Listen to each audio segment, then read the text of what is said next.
தொடர்ந்துள்ள நேரங்களிலே நாம் கர்த்தருடைய வார்த்தைகளை நாம் சிந்திக்க கடந்து செல்வோம். நாம் வாசித்த இந்த 139வது சங்கீதத்திலிருந்து இன்றைக்கு கர்த்தருடைய வார்த்தைகளை நாம் சிந்திக்க போகிறோம். இந்த 139ஆம் சங்கீதம் ஒரு அற்புதமான சங்கீதம். இங்க இருக்கிற அநேகருக்கு இது மனப்பாடமா தெரிந்திருக்கும்னு நினைக்கிறேன். அப்படித்தானே?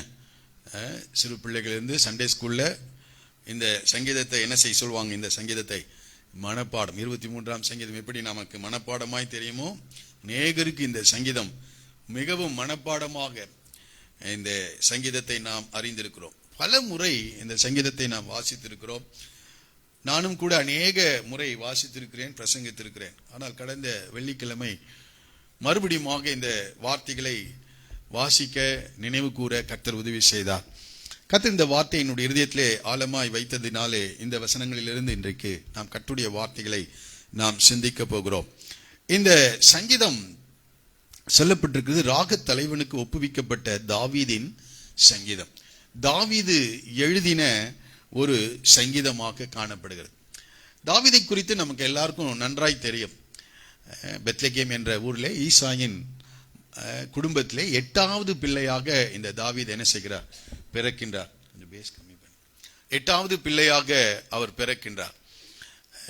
தகப்பனுடைய கொஞ்ச ஆடுகளை அந்த பெத்லகேம் பகுதியிலே அவர் மேய்க்கிறவராக இருந்தார். ஆனால் அவர் தேவனை நன்கு அறிந்து சிறு வயதிலேயே கர்த்தரை அறிந்து கர்த்தரை பாடி கர்த்தரை மகிமைப்படுத்தி வாழ்கின்ற ஒரு வாலிபனாக அவர் காணப்பட்டார். தேவன் அவரை இஸ்ரவேலின் ராஜாவாக அவரை தெரிந்து கொண்டார்.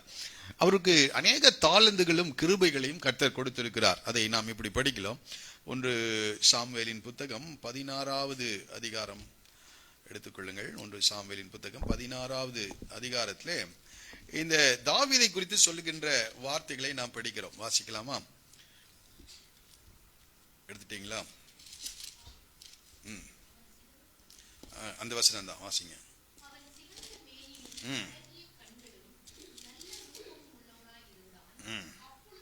இல்ல 18வது வசனம் பாருங்க. இதோ பெத்லகேமின் ஆகிய ஈசாயின் குமாரன் ஒருவனை கண்டிருக்கிறேன், அவன் வாசிப்பதில் தேறினவன். அந்த வாலிப நாட்களே அவனுடைய திறமைகளை குறித்து சொல்லுகிறார்கள். அவன் வாசிப்பதில் தேறினவன், சுரமண்டலம் வாசிக்கிறதில் தேறினவனாக இருந்தான்.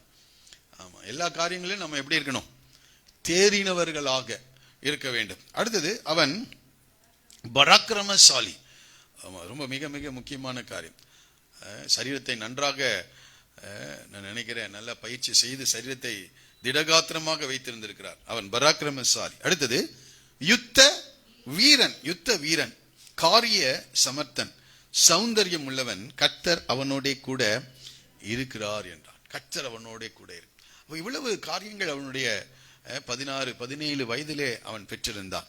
அது மாத்திரமல்ல, சாமுவேல் வந்து அவரை அபிஷேகம் செய்த நாள் முதற்கொண்டு கர்த்தருடைய ஆவியானவர் தாவீதோடு கூட இருந்தார் என்று சொல்லப்பட்டிருக்கிறது. அவர் தன்னுடைய இறுதி நாட்களிலே அவர் சொன்ன ஒரு வார்த்தையை வாசித்து இந்த சங்கீதத்துக்கு நேராக நாம் கடந்து செல்லலாம். 2 சாமுவேலின் புத்தகம் 23ஆம் அதிகாரம் 1-2 வசனங்களிலே அவர் சொல்லுகிறார், தாவீதுடைய கடைசி வார்த்தைகள், மேன்மையாய் உயர்த்தப்பட்டு யாக்கோபுடைய தேவனால் அபிஷேகம் பெற்று இஸ்ரவேலின் சங்கீதங்களை இன்பமாய் பாடின ஈசாயின் குமாரனாகிய தாவீது என்னும் புருஷன் சொல்லுகிறது என்னவென்றால் என்று சொல்லுகிறார். இவ்வளோ யுத்த வீரன், காரிய சமர்த்தன், சுரமண்டலங்களில் வாசிப்பதில் தேறினவன் என்ற காரியங்கள் எல்லாம் இருந்தாலும் இவர் சொல்லுகிறார், இஸ்ரவேலின் சங்கீதங்களை இன்பமாய் பாடின ஒரு மனிதன். இஸ்ரவேலுக்கு சங்கீதங்களை, பாடல்களை எழுதி கொடுத்த ஒரு மனிதனாய் இருக்கிறார். அவர் சொல்றார் 2வது வசனத்துல, கர்த்தருடைய ஆவியானவர் என்னை கொண்டு பேசினார், அவருடைய வசனம் என்னுடைய நாவில் இருந்தது. கர்த்தருடைய ஆவியானவர் என்னை கொண்டு பேசினார். அப்போ அந்த பாடல்களை எல்லாம் கர்த்தருடைய ஆவியானவர் யாருக்கு கொடுத்திருக்கா? தாவீதுக்கு கொடுத்திருக்கின்றார். இது அவருடைய சுய அறிவினால் ஏற்பட்ட ஒரு காரியம் அல்ல. பல திறமைகள் அவருக்கு இருந்திருந்தாலும் பரிசுத்த ஆவியானவர் அவருக்கு கொடுத்த ஒரு பாடலாக காணப்படுது. அவருடைய வசனம் என் நாவில் இருந்தது என்று சொல்லுகிறார். அவருடைய வசனம். ஆகவே அது தேவனுடையத்திலிருந்து அந்த வார்த்தைகள் வந்ததினால் அந்த வார்த்தைகளை வேதாகமத்திலே எழுதி வைத்திருக்கிறார்கள், சேர்த்திருக்கிறார்கள். ஒரே சொல்லுவோமா? அது தேவனுடைய வார்த்தை. தாவீது தானாக தன்னுடைய சுய அறிவிலாலே அந்த வசனங்களை எழுதவில்லை, அந்த வார்த்தைகளை எழுதவில்லை.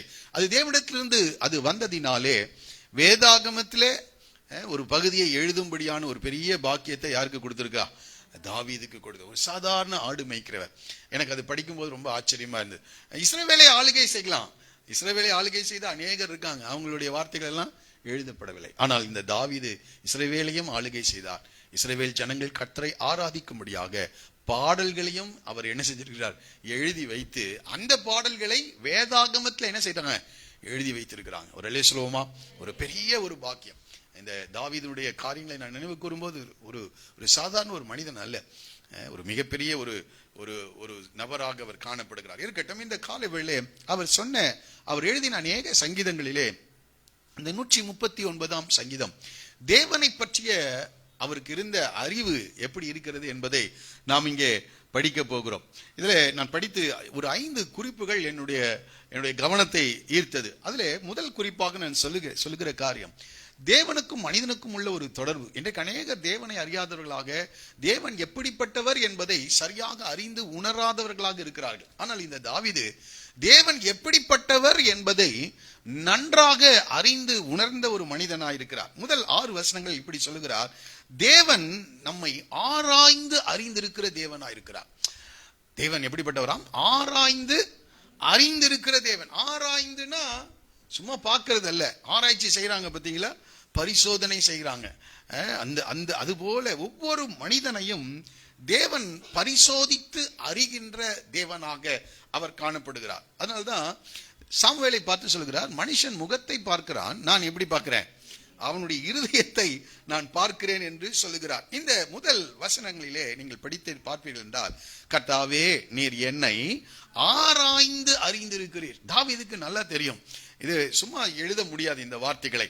அவர் தன்னுடைய வாழ்க்கையின் அனுபவங்களிலே பல சூழ்நிலைகளிலே தேவன் தன்னை ஆராய்ந்து அறிந்திருக்கிறதை உணர்ந்திருக்கிறபடினால் இதை எழுதுகிறார். அவர் சொல்லுகிறார், ஆராய்ந்து அறிந்திருக்கிறீர். இந்த அறிந்திருக்கிறீர் என்ற வார்த்தை பல முறை இந்த சங்கீதத்திலே வருகிறதை நாம் பார்க்கிறோம். அவர் சொல்லுகிறார், என்னை ஆராய்ந்து அறிந்திருக்கிறீர். அது எதெல்லாம் அறிந்திருக்கிறாராம்? என் உட்காருதலையும் என் எழுந்திருக்கிறதையும் நீர், நான் ஏன் உட்கார்றேன், ஏன் எழுந்திருக்கிறேன்றதை நீர் என்ன செஞ்சிருக்கிறீர்? அறிந்திருக்கிறேன். உட்கார்ந்துட்டே இருக்கிறேன், திடீரென்று ஒரு இடத்துக்கு நான் என்ன செய்யணும், போகணும்னு என் சிந்தனை சொல்லுகிறது. உடனடியாக நான் சிந்திக்கிறேன், உடனடியாக நான் என்ன செய்யறேன்? செயல்படுகிறேன். அப்போ நான் எதற்காக போகிறேன் என்பதை நீர் என்ன செஞ்சிருக்கிறீர்? அறிந்திருக்கிறீர். நான் உட்கார்தையும் எழுந்திருக்கிறதையும் நீர் அறிகிறீர். அடுத்தது சொல்றாரு பாருங்க, என் நினைவுகளை தூரத்திலிருந்து அறிகிறீர். இப்போ இது எவ்வளவு அண்டர்ஸ்டாண்டிங் பாருங்க. ஆண்டவர் என்னுடைய நினைவுகளை அறிகிறார், நான் ஏன் வந்து உட்கார்ந்திருக்கேன்றது அறிகிறார், நான் இப்ப எதுக்கு எந்திரிச்சு போறேன்ற அந்த நினைவுகளை ஆண்டவர் அறிந்திருக்கிறார். சரி, அடுத்தது, நான் நடந்தாலும் நான் படுத்திருந்தாலும் என்னை சூழ்ந்திருக்கிறீர், என் வழிகள் எல்லாம் உமக்கு தெரியும் என்று சொல்லுகிறார். என்னுடைய வழிகள், என்னுடைய தனிப்பட்ட காரியங்கள், வழிகள், என்னுடைய நோக்கங்கள், என்னுடைய செயல்கள் எல்லாவற்றையும் அவர் அறிந்திருக்கிறார். ஒரு ஒரு ஒரு இந்த வசனத்தை படிக்கும் போது சில காரியங்களை நான் புரிந்து கொள்ள முடியுது. நம்முடைய கிரியைகளை தேவன் அறிந்திருக்கிறார். நான் எதுக்கு நடக்கிறேன், எதுக்கு உட்கார்றேன், நான் நடந்தாலும் படுத்திருந்தாலும் நம்முடைய ஆக்ஷன்ஸ், நம்முடைய கிரியைகளை தேவன் அறிந்திருக்கிறார். அது மாத்திரமில்ல, நான் நடந்தாலும் என்றால் நாம் எந்த இடத்துக்கு போறோம், லொகேஷன், நீங்க எங்க இருக்கீங்கன்னு சொல்லுங்கன்னு நம்ம கேட்கிறோம்ல. ஆகவே அந்த இடத்தை தேவன் என்ன செய்திருக்கிறார்? அறிந்திருக்கிறார். நம்முடைய நினைவுகளை அவர் அறிந்திருக்கிறார்.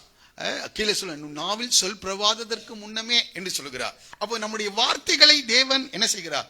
அறிந்திருக்கிறார். நம்முடைய நோக்கங்களை தேவன் அறிந்திருக்கிறார். நம்முடைய நோக்கங்கள் இவள் எல்லாவற்றையும் அறிந்திருக்கிற தேவன். அப்போ பல முறை இதை அனுபவத்திலே தேவன் எல்லாவற்றையும் அறிந்திருக்கிறார் என்பதை உணர்ந்ததினால்தான் இந்த சங்கீதத்திலே சொல்லுகிறார், என் நாவில் சொல் பிரவாதத்திற்கு முன்னே இதோ கர்த்தாவே,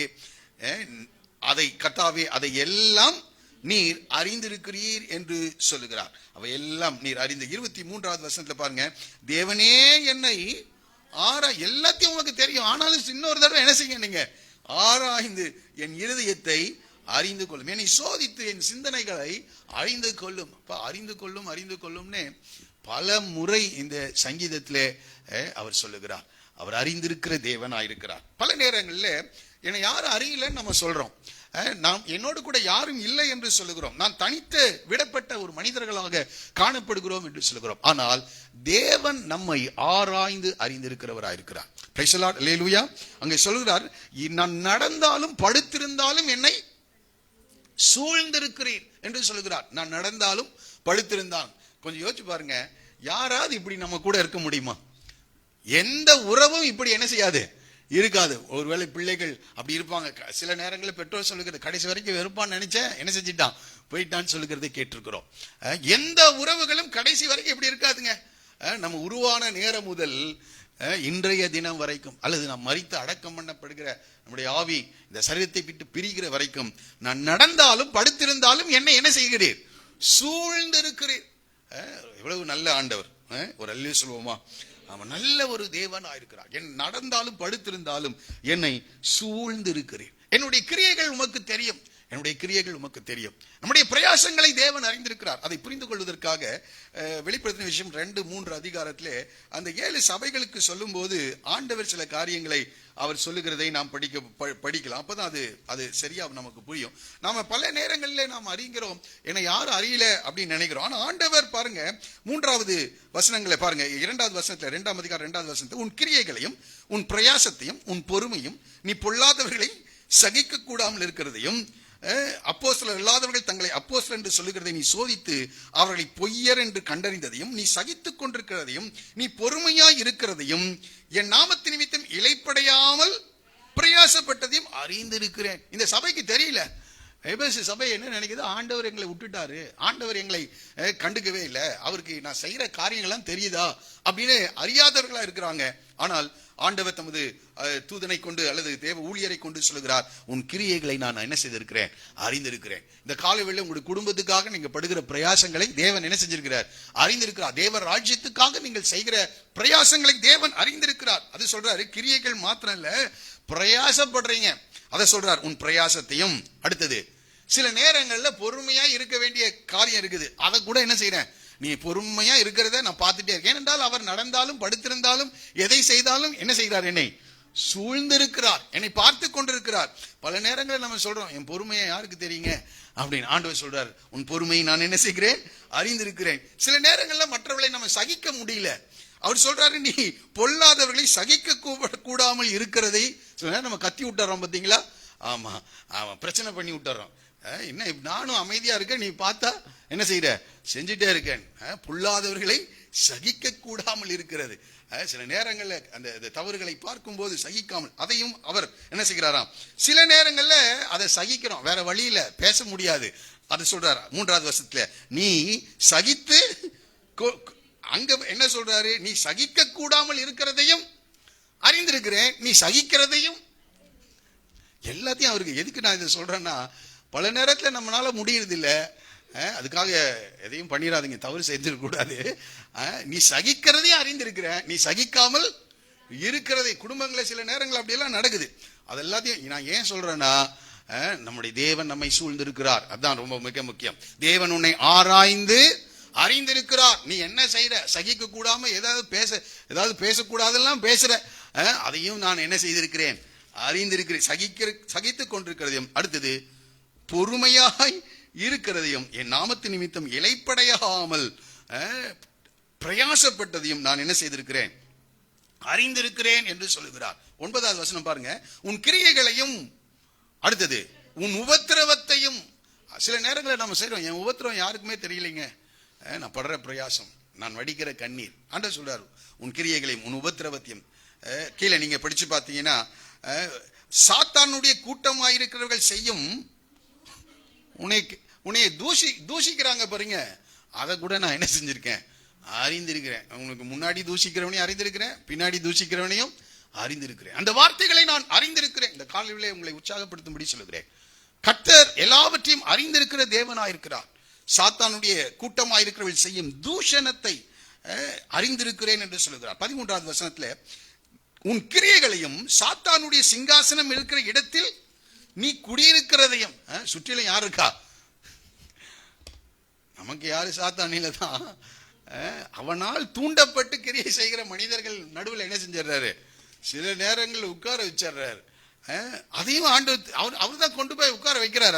அந்த சூழ்நிலையில அந்த சூழ்நிலையில ஆண்டவர் தான் கொண்டு போய் உட்கார வைக்கிறார். அவர் சொல்றாரு, சாத்தானுடைய சிங்காசனம் இருக்கிற இடத்தில் நீ குடியிருக்கிறதையும் என் நாமத்தை பற்றி கொண்டிருக்கிறதையும் அந்த இடத்துல நீ என்னை விசுவாசிக்கிறதையும், சாத்தான் குடிக்கொண்டிருக்கிற இடத்திலே கீழே நீங்க படித்து பார்ப்பீர்கள், நீ உன் விசுவாசத்தை மறுதலியாமல் இருக்கிறதை நான் என்ன செய்திருக்கிறேன், அறிந்திருக்கிறேன்.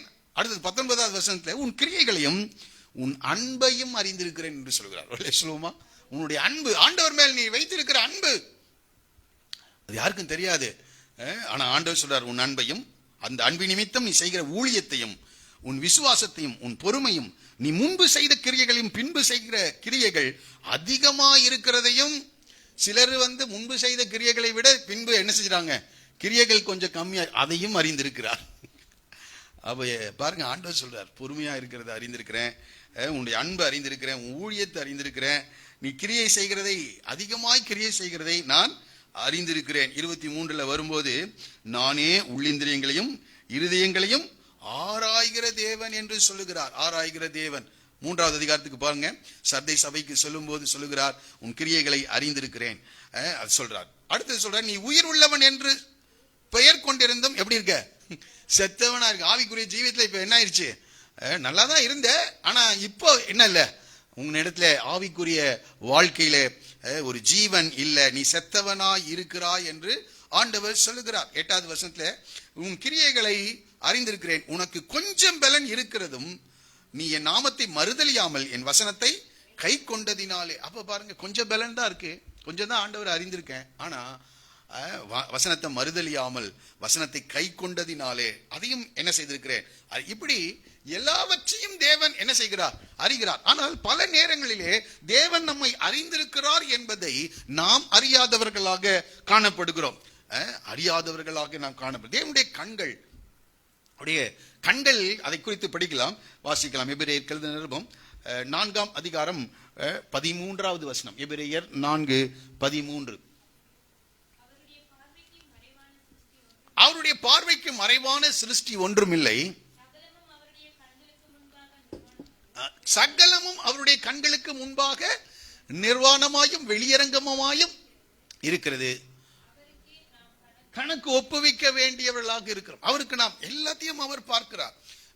அவர் எல்லாரையும் எல்லாவற்றையும் பார்க்கிறார். அதான் சொல்றார், நீ நடந்தாலும் படுத்திருந்தாலும் நான் உன்னை என்ன செய்யறேன், சூழ்ந்து கொண்டு இருக்கிறேன். சில நேரங்களில் நாம் இதை அறியாதவர்களாக இருக்கிறோம், சில நேரங்கள் அறியாதவர்களாக இருக்கிறோம். அதனால சிலர் என்ன செய்யறாங்க, கொஞ்சம் அதை யோசிச்சு பாருங்க. ஒரு பக்கம் அது ரொம்ப நமக்கு சந்தோஷமாக இருக்கும், ஆண்டவர் நம்ம என்ன செய்யறாரு, பார்த்துட்டே இருக்கிறார். ஆனால் நாம் எப்பொழுதும் கண்காணிக்கப்படுகிறோம் என்ற ஒரு நிலை வரும்போது என்ன செய்யுது, சிலர் என்ன செய்யறாங்க, அதனால என்ன செய்யறாங்க, கீழே நீங்க படிச்சு பார்த்தீங்கன்னா அவர் சொல்றாரு, அவன் என்ன செய்கிறான், விடியற் காலத்து செட்டைகள் எடுத்து சமுத்திரத்தின் கடையாந்த அந்த இடத்தை விட்டு எவ்வளவு சீக்கிரம் போகணும்னு நினைக்கிறான். இப்படி சொன்னா புரிந்து கொள்வீர்கள் நினைக்கிறேன். வீட்டில் இருக்கிற வரைக்கும் பெற்றோர் நம்மை கண்காணிக்கிறார்கள். வகுப்புகளில் அல்லது ஸ்கூல்ல பிள்ளைகளை அனுப்பும்போது ஆசிரியர்கள் அங்கே என்ன செய்கிறார்கள், பிள்ளைகளை கண்காணிக்கிறார்கள். ஆனா பிள்ளைகள் என்ன செய்யறாங்க, இந்த பெற்றோருடைய கண்காணிப்பிலே என்ன செய்யக்கூடாது, அவங்க ரொம்ப நேரம் இருக்க என்ன செய்யறது இல்லை, விரும்புறது இல்லை. ஏனென்றால் இவர்கள் செய்கிற தவறுகள் அவர்கள் என்ன செஞ்சுட்டே இருப்பாங்க, சுட்டி காண்பித்துக் கொண்டு. ஆகவே இந்த கண்காணிப்பிலிருந்து பொதுவாக மனிதர்களுடைய மனநிலை என்னன்னா, தப்பித்து என்ன செஞ்சிடணும், போயிடணும், அந்த இடத்தை விட்டு அகன்று விட வேண்டும். அது யாருக்கு வரும்னா, ஏதாவது தவறு செய்கிறவர்கள் என்ற நிலையில. அதனாலதான் இன்னைக்கெல்லாம் பாத்தீங்கன்னா அங்க மனிதர்கள் கூட இருக்க மாட்டாங்க, ஆனா என்ன செஞ்சிடறாங்க, கேமராஸ் என்ன செஞ்ச வைத்து கண்காணித்து கொண்டிருக்காங்க. நீங்கள் கண்காணிக்கப்படுகிறீர்கள், இன்னைக்கெல்லாம் எழுதி போட்டிருக்காங்க. இந்த கண்காணிக்கிறாங்களா இல்லையா, அந்த கேமரா ஒர்க் பண்ணுதா இல்லையான்னு நமக்கு தெரியாது. ஆனால் பரலோகத்திலிருந்து தேவன் நம்ம என்ன செய்து கொண்டே இருக்கிறார், கண்காணித்து கொண்டே இருக்கிறார். இந்த அறிவு எல்லாருக்கும் வேணும், இந்த அறிவு எல்லாருக்கும் வேண்டும். அதனாலதான் சொன்னேன், தேவனே என்னை நீர் என்ன செய்திருக்கிறீர், ஆராய்ந்து அறிந்திருக்கிறீர் என்று சொல்லுகிறார். ஆனால் பல நேரங்களிலே மனிதர்கள் இந்த உணர்வற்றவர்களாக மாறி சில தவறுகளை செய்து விடுகிறார்கள். ஆனால் அவர்கள் ஒளிப்பிடத்திலே செய்கிற காரியங்களையும் தேவன் என்ன செய்கிறார்? அவர் அறிந்து வைத்திருக்கிற தேவனா இருக்கிறார். அதை புரிந்து கொள்கிறவர்களாக அதை அறிந்து கொள்ள ஒரு வசனத்தை வாசிக்கலாம். ஏசாயா தீர்க்கதரிசன புத்தகம் 29ஆம் அதிகாரம் 15வது வசனத்திலே இப்படி நாம் படிக்கிறோம். 29:15. ஏசாயா 29:15.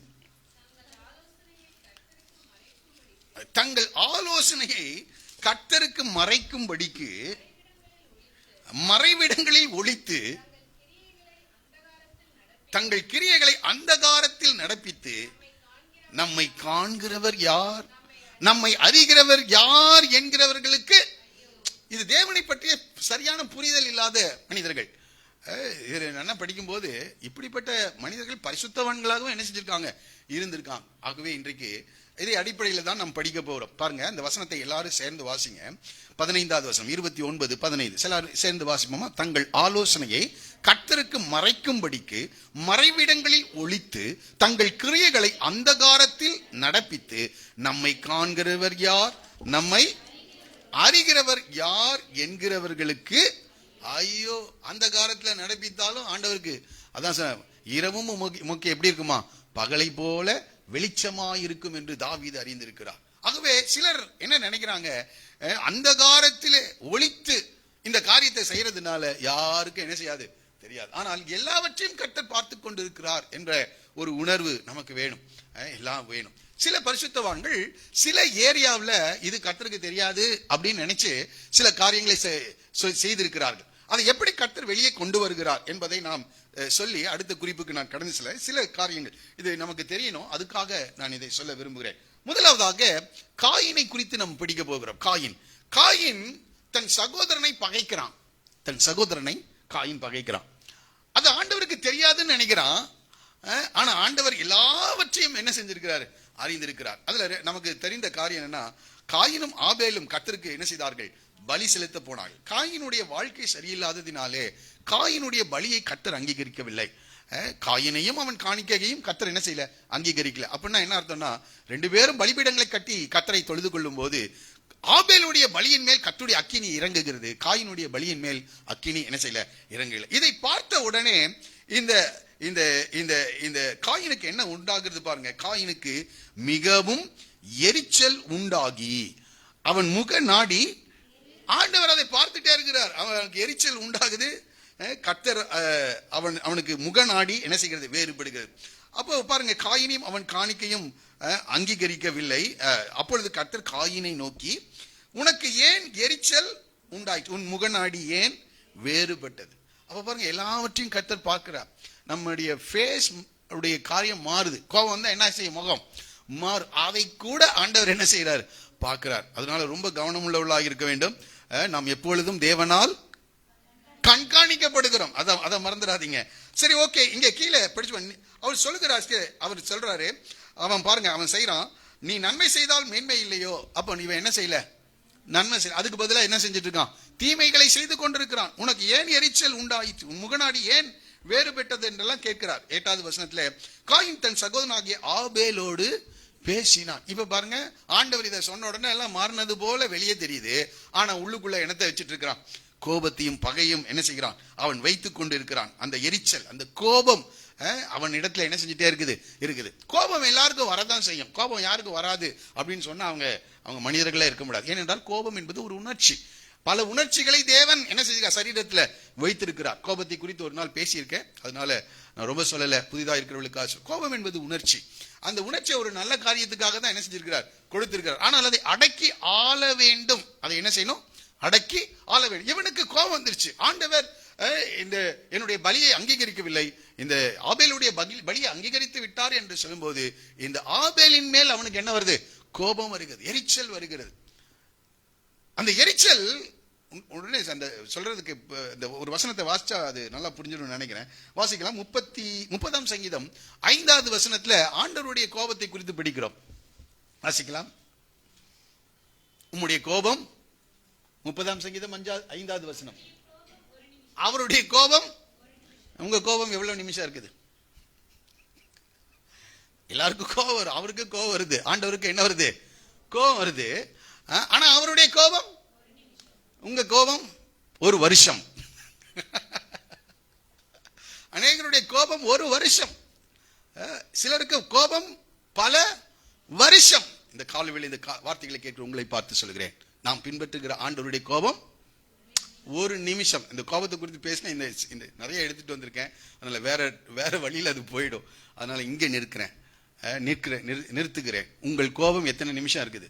அவருடைய கோபமே ஒரு நிமிஷம்னா உங்க கோபம் சரி. அடுத்தது இன்னொரு வசனம், இது உண்மைதான்.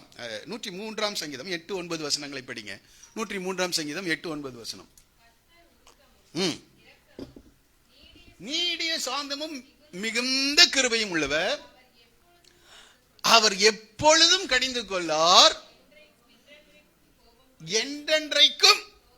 நிறைய பேர் என்னென்றைக்கும் என்ன வச்சிருக்கான், கோபத்திலே இருக்காங்க. அவங்க கிட்ட ஏதாவது சொல்லுவாங்க, கொஞ்சம் கடுகு போட்டா என்ன செஞ்சிருமா, புரிஞ்சிருங்க, அப்படி இருக்கிறாங்க. இங்க இருக்கிற யாரும் அப்படி இருக்க கூடாது. அவர் என்றென்றைக்கும் கோபம் கொண்டிறார். அவருடைய கோபம் ஒரு நிமிஷம், அவருடைய கோபம் ஒரு நிமிஷம். நாம ஆண்டவருடைய பிள்ளைகள்.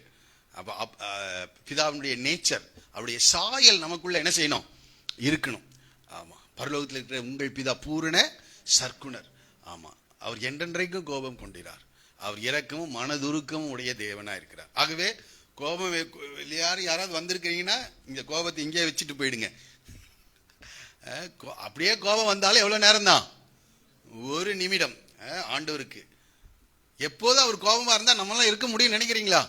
ஆமா, சில நேரங்கள் அவருடைய கோபம் பற்றி எரிந்தது என்று நாம் படிக்கிறோம். வேதத்தில் வசனமா படிச்சிருக்கீங்களா? கோபமானார் என்று சொல்லப்பட்டிருக்கு. அவ்வளவுதான், அவன் முடிஞ்சே போயிட்டான். ஆகவே இந்த காலையில் கோபம் ஒரு நிமிஷம். அப்போஸ்தலனாகிய பவுல் சொல்லுகிற ஒரு வார்த்தை வாசிக்கலாம். எபேசியர் 4:26. எபேசியர் 4:26. சீக்கிரம். ஆமா, கோபம் கொண்டாலும் கத்தி எதையாவது திட்டி முடிச்சிடாதீங்க, தூஷணமாய் பேசிடாதீங்க, அவளை அவதூறு படுத்திடாதீங்க அப்படின்னு சொல்ல. கோபம் கொண்டாலும் பாவம் செய்யாதுங்கள், சூரியன் அஸ்தமிக்கிறதற்கு முன்னாக உங்கள் எரிச்சல் தனிய கடவது. எரிச்சல், சூரியன் அஸ்தமிப்பது என்றால் அன்றைக்கு சூரியன் அஸ்தமிச்சிருச்சுன்னா அடுத்த நாள் ஆரம்பிச்சிருச்சு அவங்களுக்கு. சாயங்காலம் 6 மணிக்கு என்ன ஆயிடும், அடுத்த நாள் ஆயிடும் அவங்களுக்கு. அப்போ அந்த நாளுக்குள்ள என்ன செய்யுங்க, அதை அதை அதை தீர்த்து விடுங்கள், அதுக்குள்ள தனியணும். ஆனா ஆண்டவருக்கு ஒரு நிமிஷம் தான். பவுல் சொல்றார், பரவாயில்ல, நம்ம கொஞ்சம் பலவீன பாண்டம், அதனால என்ன செய்யலாம், அந்த நாள் முடியறதுக்குள்ளாரையாவது என்ன செஞ்சிருங்க அப்படின்னு சொல்றார். நீங்கள் கோபம் கொண்டாலும் என்ன செய்யாதீங்க, பாவம் செய்ய. இது எங்க இருந்து எடுத்திருக்காருன்னு உங்களுக்கு தெரியும் நினைக்கிறேன், அதை சொல்ல வேண்டாம்னு நினைக்கிறேன். 4வது சங்கீதத்திலிருந்து எடுக்க. அப்படியே கோபம் வந்தாலும் நீங்கள் உங்கள் படுக்கைகளை போய் உட்கார்ந்து படுத்து யோசித்துக் கொண்டிருங்கள். ஆமா, என்ன எப்படி அடிக்கலாம்னா, எப்படி இதுக்கு ரிட்டாலியேஷன், பழி வாங்கலாம், எப்படி அவனுக்கு வலிக்கிற மாதிரி பேசலாம். நிறைய பேர் அப்படி இருக்காங்க, யோசிச்சு வலிக்கிற மாதிரி என்ன செய்யுது பேசுறது. கோபம் கொண்டாலும் என்ன செஞ்சிடாதீங்க, பாவம் செஞ்சிடாதீங்க. இது நம்மளுடைய வாழ்க்கை.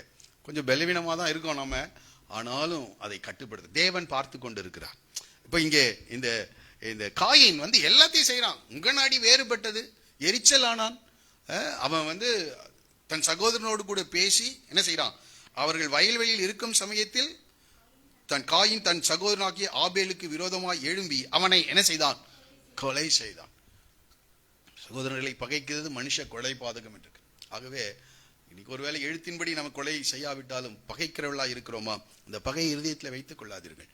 ஆமா, எல்லாரையும் நேசிப்போம், எல்லாரையும் மன்னிப்போம், எல்லாரையும் மன்னித்து மறந்து அவளை நேசிக்கிறவர்களாக நாம் காணப்படுவோம். அப்ப பாருங்க, கர்த்தர் காயினை நோக்கி உன் சகோதரனாகிய ஆபேல் எங்கே என்று கேட்கிறார். ரொம்ப ஒண்ணுமே தெரியாது மாதிரி கேட்கிறார் ஆண்டவர், ஆனா எல்லாமே அவருக்கு தெரியுது. அதற்கு அவன் நான் அறியேன் என்று சொல்லுகிறார். அப்ப இவனுக்கு எவ்வளவு தூரம் அண்டர்ஸ்டாண்டிங் இருக்குது ஆண்டவரை பற்றி. இன்னைக்கு நிறைய பேருக்கு நம்ம என்ன பேசணும் என்ன செஞ்சோம் அப்படின்னு நம்ம ஒரு வேலை சொல்லலாம், ஆனா ஆண்டவர் எல்லாவற்றையும் என்ன செய்யறான், அறிந்து இருக்கிறார். அப்ப அவரை அறியேன் என்று சொல்ல, என் சகோதரனுக்கு நான் காவலர். அதை மறைக்கிறதுக்கு ஒரு காரியத்தை சொல்றான். அதற்கு அவர் என்ன செய்தார், உன் சகோதரனுடைய ரத்தம், இந்த ரத்தத்தின் சத்தம் பூமியிலிருந்து என்னை நோக்கி. ஆமா, இப்ப நான் இந்த வார்த்தையிலிருந்து சொல்லுகிற காரியம், நம்முடைய தனிப்பட்ட உறவுகளை தேவன் அறிந்திருக்கிறார்.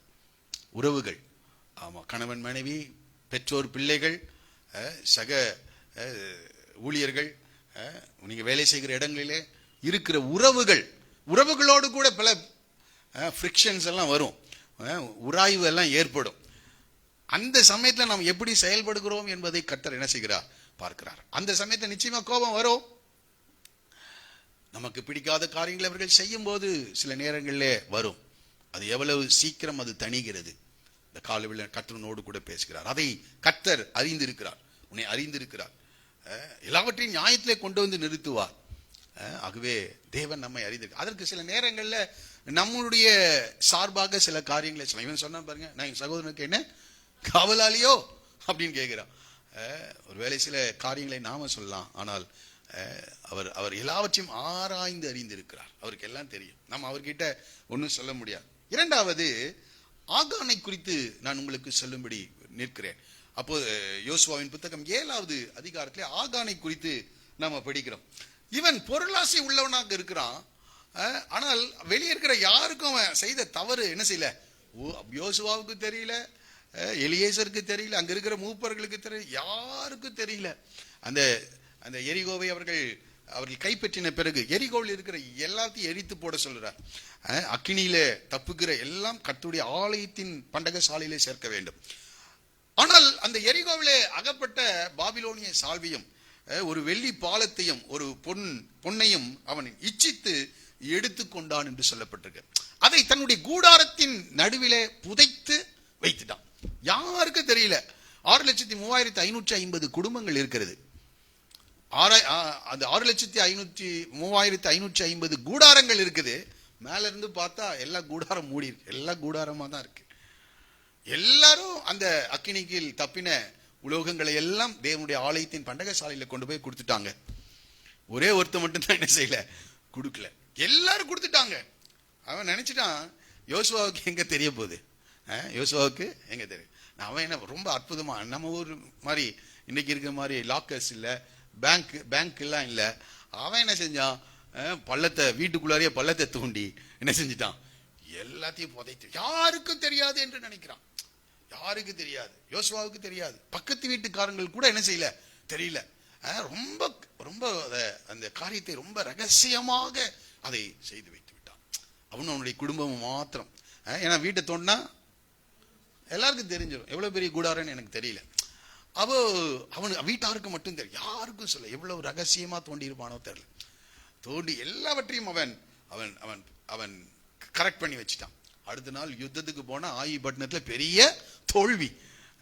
யோசுவாவுக்கு பெரிய அதிர்ச்சி. ஆண்டவரே, செங்கடலையெல்லாம் கடந்து வர வைத்தீங்க, யோர்தானை கடந்து வர வைத்தீங்க, எரிகோ கோட்டையே தகன்று, இந்த 3000 பேர் இருக்கிற ஒரு ஆயிபட்டினத்துக்கு முன்பாக எங்களால் என்ன செய்ய முடியல, நிற்க முடியல, எங்களை ஒப்பு கொடுத்து விட்டு விட்டா என்று கதறுகிறான். ஆண்டவர் சொல்றாரு, திருட்டளவாய் அந்த காரியத்தை அவர்கள் என்ன செஞ்சிருக்காங்க, ஒளித்து வைத்திருக்கிறார்கள் என்று ஆண்டவர் சொல்லுகிறார். வாசிக்கலாமா அந்த இடத்துல? வாசிங்க. அப்பொழுது கர்த்தர்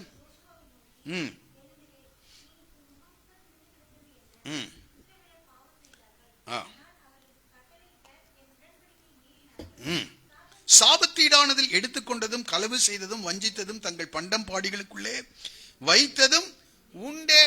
இந்த ஆகானுக்கு ஒண்ணுமே தெரியல, எல்லாரையும் ஏமாத்தியாச்சுப்பா, யாருக்கும் தெரியல அப்படின்னு இருக்கிறாரு. ஆனா ஆண்டவர் யாருக்கு இதை சொல்றாரு, யோசுவாவுக்கு சொல்றாரு. இப்ப பாருங்க, இந்த மனுஷனுக்கு ஒன்றும் தெரியல. நிறைய பேர் இப்படி இருக்கிறான். பொருளாசையின் நிமித்தம் சில காரியங்களை, செய்யக்கூடாத காரியங்களை செய்து அதை அபகரித்து எந்த இடத்துல இருக்குதுன்றது ஆண்டவருக்கு என்ன செய்யுது, தெரியுது. அப்போ கீழே நீங்க படிச்சு பார்த்தீங்கன்னா அடுத்த நாள் கோத்திரம் கோத்திரமாக வர சொல்கிறார். அதுல யூதா கோத்திரம் குறிக்கப்படுகிறது. அந்த கோத்திரத்திற்கு ஜனங்களை குடும்பமாக கடைசியில நபராக வருகிறார்கள். கடைசியில ஆகான் குறிக்கப்படுகிறார். ஆகான் கிட்ட என்ன, அப்பொழுது ஆகான் பாருங்க, ஆண்டு யோசுவா கேட்கிறார். அப்பொழுது யோசுவா 19வது வசனம் 7:19 ஆகானை நோக்கி, மகனே, இப்பொழுது இஸ்ரவேலின் தேவனாகிய கர்த்தரை மகிமைப்படுத்து, அவருக்கு முன்பாக அறிக்கை பண்ணி நீ செய்ததை எனக்கு சொல்லு, அதை எனக்கு ஒழிக்காது. அப்போ அவன் சொல்றான், கர்த்தருக்கு விரோதமாக நான் பாவம் செய்தேன், இன்னென்ன பிரகாரமாக செய்தேன். அப்போ பாருங்க, வெளியே பார்த்தா எல்லாம் கூடாரமா தான் தெரியுது. ஆனா தேவனுடைய கண்கள் ஊடுருவி என்ன செய்து பார்க்கிறது. இவன் அந்த இடத்துக்கு போய் எரிகோவில் கைப்பற்றின அந்த பாபிலோனிய சால்வை எல்லாத்தையும் கர்த்தர் பார்த்துட்டே இருக்கார். இவன் வீட்டுக்கு கொண்டு வந்தது பார்க்கிறார். ஒருவேளை வீட்டில் என்ன கான்வர்சேஷன் நடந்ததுன்னு தெரியல. சரி, இல்லை இங்கே வச்சிடலாம், எங்கே குழி தோண்டி எல்லாவற்றையும் கர்த்தர் கரெக்டா என்ன செஞ்சுட்டே இருக்கிறார், பார்த்து கொண்டே இருக்கிறார். கர்த்தர் அதை வெளிப்படுத்துகிற தேவனாக காணப்படுகிறார். ஃபர்ஸ்ட் நான் சொன்ன உறவுகளிலே காணப்படுகிற பிரச்சனைகளை கர்த்தர் பார்க்கிறார். இரண்டாவது நான் சொல்லுகிறேன், பொருளாசை. நமக்கு அடுத்த காரியம், நம்முடையது அல்லாதது நம்மிடத்திலே காணப்படுகிறதா, அதை கொஞ்சம் கவனமா கவனிங்க. அது மாத்திரம் இல்ல, பொருட்களின் மேல் நமக்கு என்ன இருக்கக்கூடாதான், ஆசை இருக்கக்கூடாது என்று சொல்லுகிறார். சில வசனங்களை உங்களுக்காக அதற்காக நீங்க வாசித்து பாருங்க. எந்த பொருள் மேல நமக்கு ஆசை இருக்கக்கூடாது. பொருட்கள் சில தேவைகள், சில வேலைகளுக்கு அது அவசியமா இருக்குது. ஆனால் அது ரொம்ப அதன் மேல ரொம்ப என்னது ஆசை. சிலருக்கு பார்த்தா எந்த பொருளை பார்த்தாலும் என்ன செய்யணும், அது தேவைப்படலையோ அது தெரியாது. ஆனால் அதை என்ன செய்யணும், வீட்டுல இருக்கணும். அப்புறம் அதை கண்டுக்கவே மாட்டோம். ஆனா அது அந்த அந்த கடையில் இருக்கக்கூடாது. எங்க இருக்கணும், அது வீட்டுல இருக்கணும். அங்க இருந்தா நம்மளுக்கு கஷ்டமா இருக்கும். எதை பார்த்தாலும் வாங்குறது பொருளாசை. சில காரியங்களை நான் உங்களுக்கு சொல்லும்படி விரும்புகிறேன். 73ஆம் சங்கீதம் 11-12 வசனத்தை வாசிங்க. 73ஆம் சங்கீதம் 11-12 வசனம்.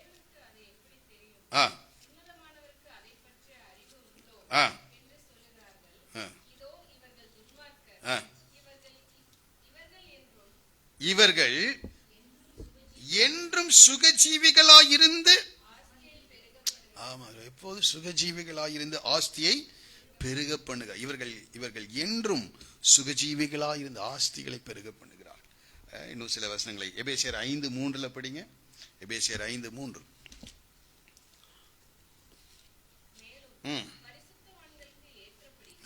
வேசித்தனமும் மற்றெந்த அசுத்தமும் பொருளாசையும் ஆகி இவைகளின் பேர் முதலாய் உங்களுக்குள்ளே, ஆமா, பொருளாசைக்காரன்ற பேரை என்ன செய்யக்கூடாது, வரக்கூடாது. தேவைகளுக்காக வாங்குவது வேற,